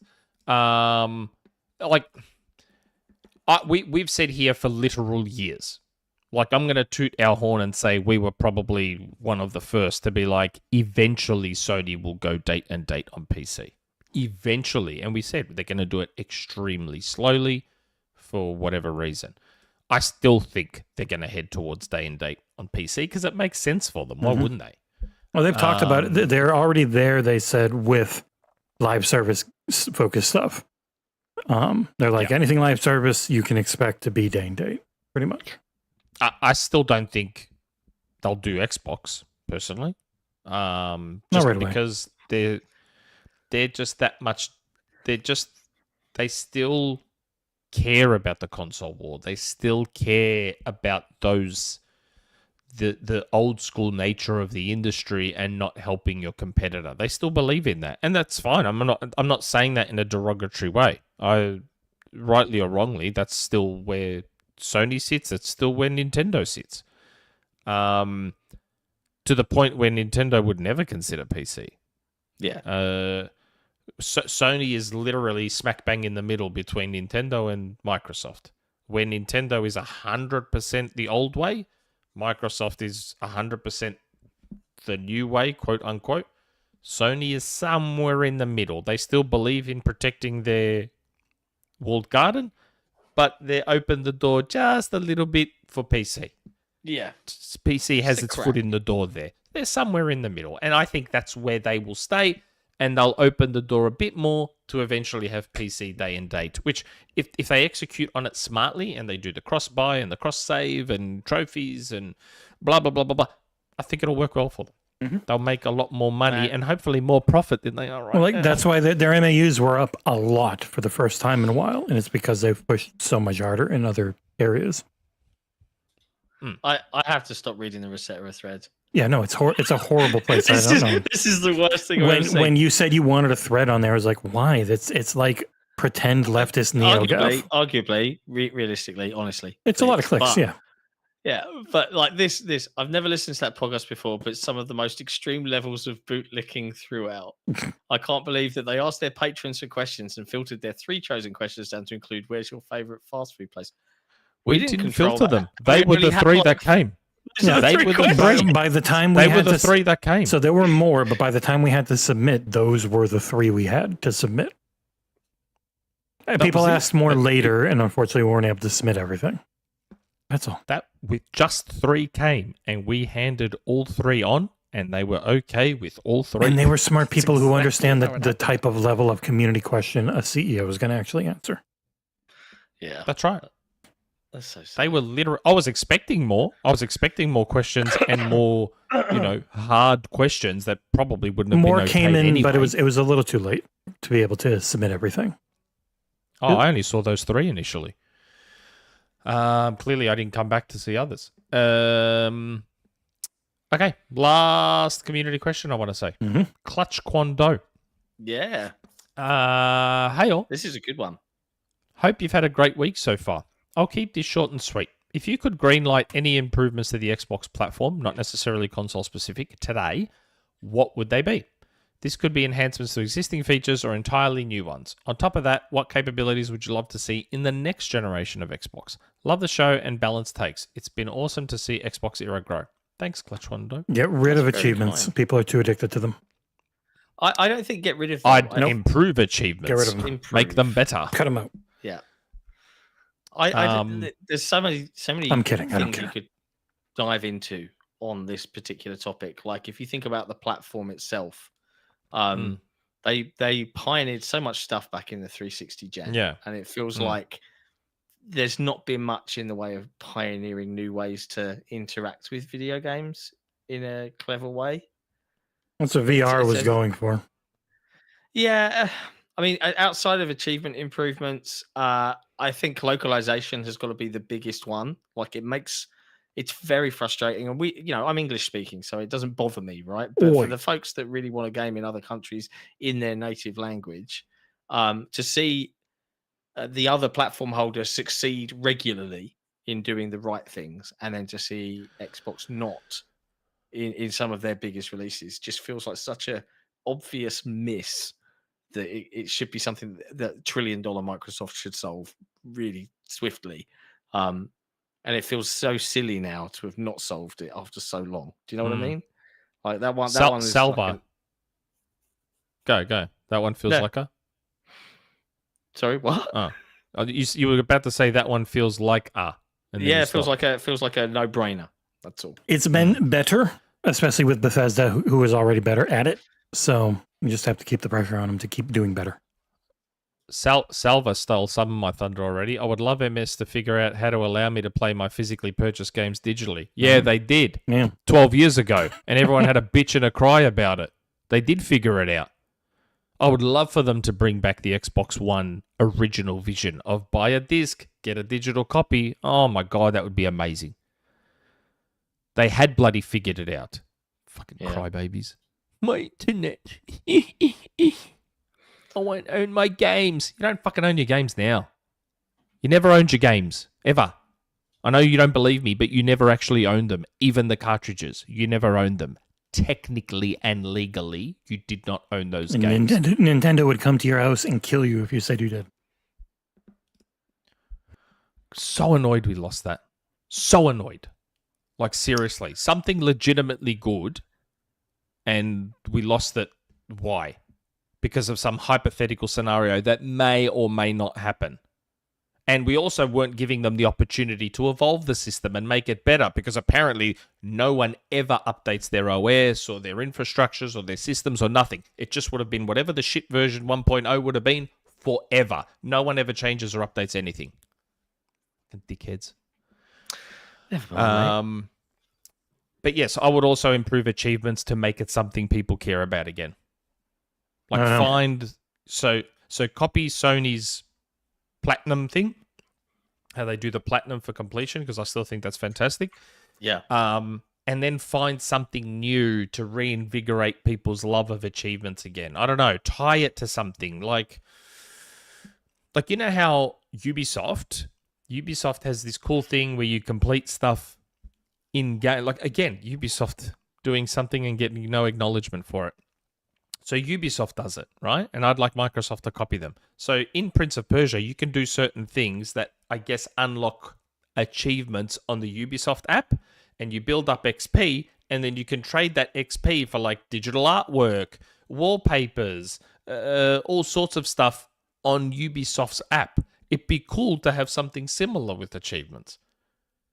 So, you know, maybe gaining achievements doesn't just give you your gamer score. You can build up like a type of currency, a digital currency that can then be used to get new themes for your Xbox, or wallpapers, or gamer pics, or what. Something like that might be cool to get people a little more interested again in achievements. I don't know. Yeah. I want Microsoft. It's hard to say. Like, I want Microsoft to do something innovative and headline grabbing and eye catching, but I don't know what that is. Do you know what I mean? Like, I don't know what that is. I tell you where I think they should take. I think they should completely do away with the pad that they have, and do something similar to the Oculus style pads, where you're holding one in each hand and you've got full 6 degree. It's tiring. People don't want to get like tired. The Wii or the Switch. But you can still just play, but give the developers that option to come up with new experiences. It doesn't have to be VR, because that in and of itself, doing that can lead to new types of. Thank you, Epic Treasure. Epic Treasure. Oh, and Abdul got it. Thanks. Thanks, Abdul Epic. snuck in there, scoops that right up. He's second Epic, that big clute. flake. As a new type of pad, Ursel, yeah. So, but it has to be the default, or no one the over. Xbox pad. If it's not the split it in default, half. it won't get proper support. I want it to be Switch- the default. But Switch already has that, and no one does it. Yeah, It doesn't. Yeah, but the Switch is at a different power level. Or maybe they will with Switch 2. doesn't matter. It's got the IR sensors, and no one used them except for, and even the HD Rumble, no one really used it. Yeah. It's like the trigger stops on PlayStation, where it feels cool the first few times, and then it gets tiring and annoying every time you go to shoot and it fights you, and most people just turn it off. So dumb. Like the Rumble's really weird cool, part is- but it's not tiring. Thank you, Villain Mac. Strange how the They just subbed on how the Twitch. Go. It is strange how the DualSense haptics get utilized by developers a lot more than the Switch's haptics. It feels like Sony probably pushed more for it. And maybe their implementation, like the way, maybe there's less work for the devs. Maybe it's easier to do on PS5 than it is on Switch, perhaps. That's always been one of their things, is trying to make things easy if they're going to add them as a gimmick. Yeah. Nintendo's like, we'll do tons of gimmicks and people get used to it, and so you have to, and it never ends up happening. Like Labo. Yeah. Labo was actually cool if you used it, but no one else was going to go for that type of stuff. Well, it was like those AR Mario Kart cars. Whoa. Oh, Korkenstein. Oh, and Epic Treasure got one. Good. Korkenstein, thanks for the 5 gifted, mate. Epic Treasure, Scott Becker, JRock79, Dara Mustafavi, and Big Puppy Senpai got one. Wow.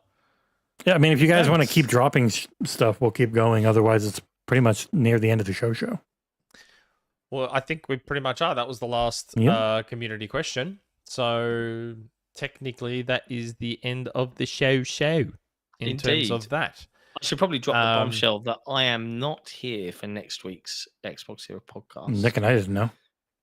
Yeah, I'm just telling you now. Thanks. That's the bombshell. This is me telling you. I've got really? I've got a 21st birthday to go and celebrate that evening. So God damn, because I was thinking of potentially taking next week. Me, Kaya Sante, and Ursula. Let's go. I think it would be a great show. Because I was going to take next week off, and now I can't. You can. And I mean, Jesse's got this. Well, I mean, I'm going to be down here producing, and Ursula will jump on. Yeah, Ursula or someone can be up there hosting. Poop their pants. How about this? I can be on, but maybe we start the show an hour earlier. That way, if we do hit 3 hours, that way, what? Yes, thank you, SJ Dub, for the Prime sub on Twitch. Thank you, SJ. So much louder than every me screaming. It's so much louder than every other friggin' alert for some reason. There's Kay in chat. There's Ursula in chat. Kay's down. Kay's down for it. That way, if we go for 3 hours, I can still get out on time to go to the Collingwood Family Day thing. We'll start the same time as Septic Sauce. That's okay. Yep. We'll work it out. So there is an off chance that both John and I will be here next week. But yeah. But that's it. We hope you enjoyed the Phil chat more than Resetera did. Not a single one of them listened to a second of it. They just immediately shit on it because they're miserable assholes. Just saw this website call me a loser based on my post. Yeah. But yes. So if there's nothing else, I think that's it. Yeah. Mm-hmm.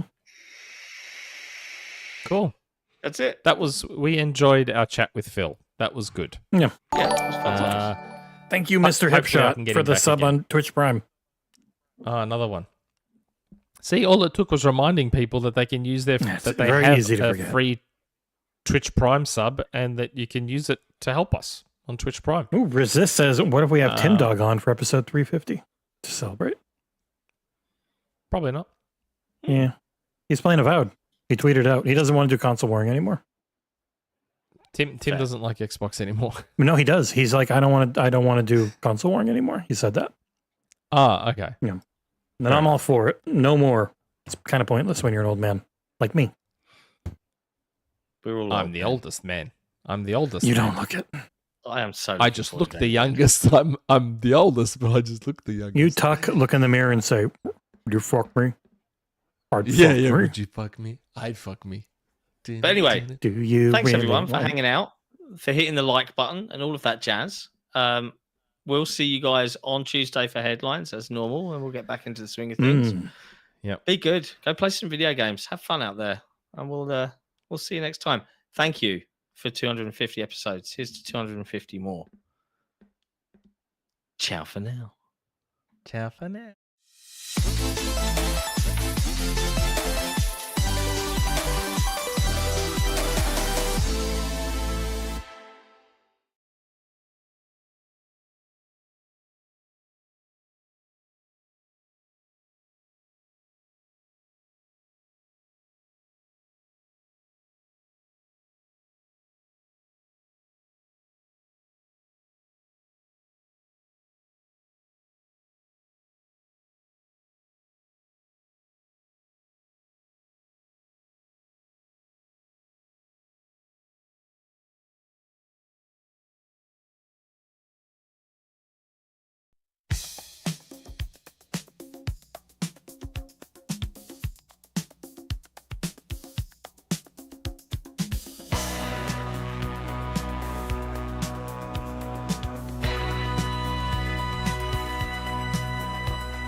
apart.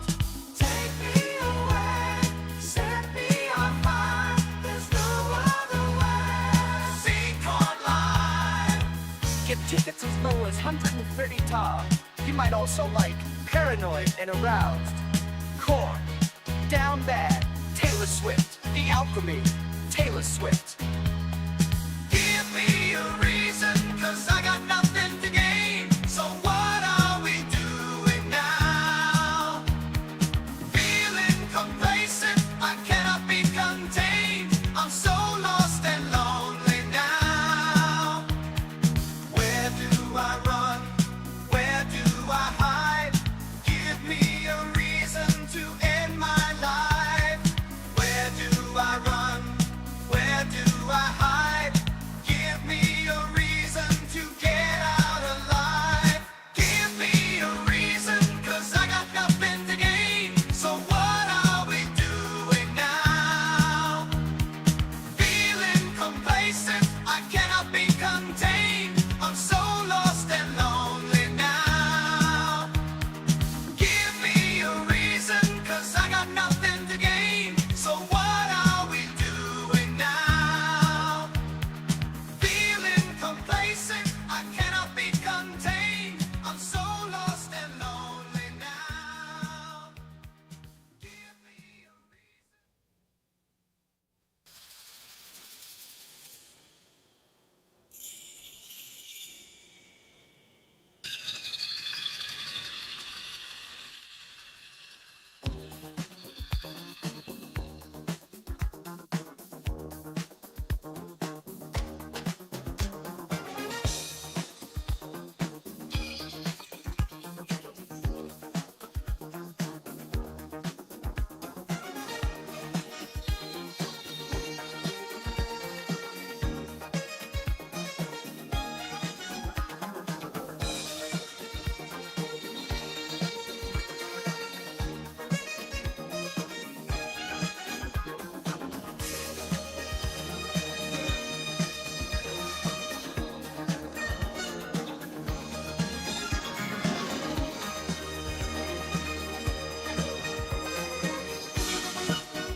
Try to trick and spin it. Yeah, yeah. Your head will collapse. If there's nothing in it, then you'll ask yourself, where is my mind? Where is my mind? Where is my mind? Where is my mind? Where is my mind? Where is my mind? In the water, see it swimming. I was swimming in the Caribbean. Animals were hiding behind the rock. Except the little fish bumped into me, swear he's trying to talk to me. Say, wait, wait, where is my mind? Where is my mind? Where is my mind? Where is my mind? Have a fun disco party. Let's go, everybody. I was swimming in the Caribbean. Animals were hiding behind the rock. Except the little fish bump into me, swear he's trying to talk to me. Say, wait, wait, where is my mind? Where is my mind? Where is my mind? Where is my mind? Where is? Way out in the water, see it swimming.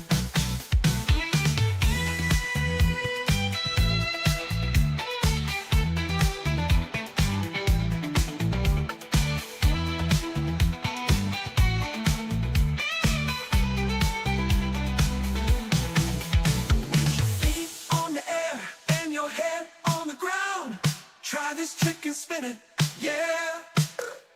Your head will collapse if there's nothing in it, and you'll ask yourself, where is my mind? Where is my mind? Where is my mind? Where is my mind? Where is? Way out in the water, see it swimming. With your feet on the air. Bend your head on the ground. Try this trick and spin it, yeah.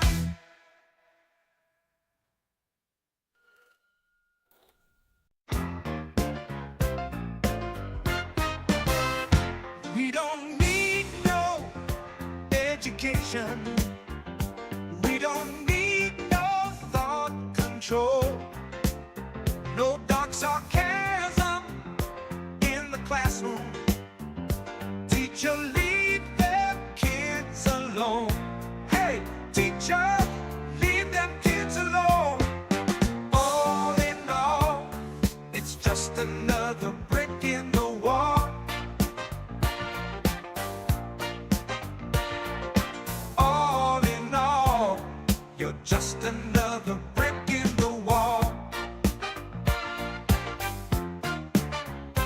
We don't need no education. We don't need no thought control. No dark sarcasm in the classroom. Teacher, leave them kids alone. Hey, teacher, leave us kids alone. All in all, you're just another brick in the wall. All in all, you're just another brick in the wall.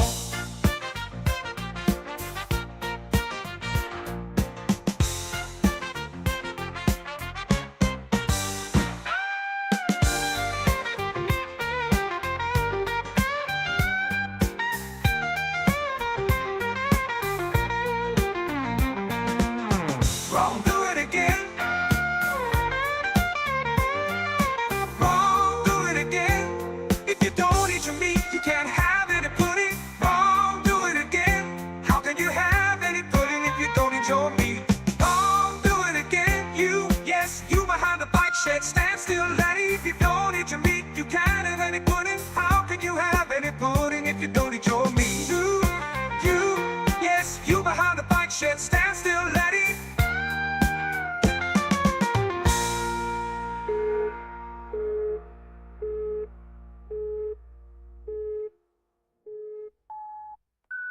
Ooh, beeping sound. Who don't eat your meat, you can't have any pudding. How can you have any pudding if you don't eat your meat? You, yes, you're behind the bike shed. Stand still, laddie. If you don't eat your meat, you can't have any pudding. How can you have any pudding if you don't eat your meat? You, yes, you're behind the bike shed. Stand still, laddie.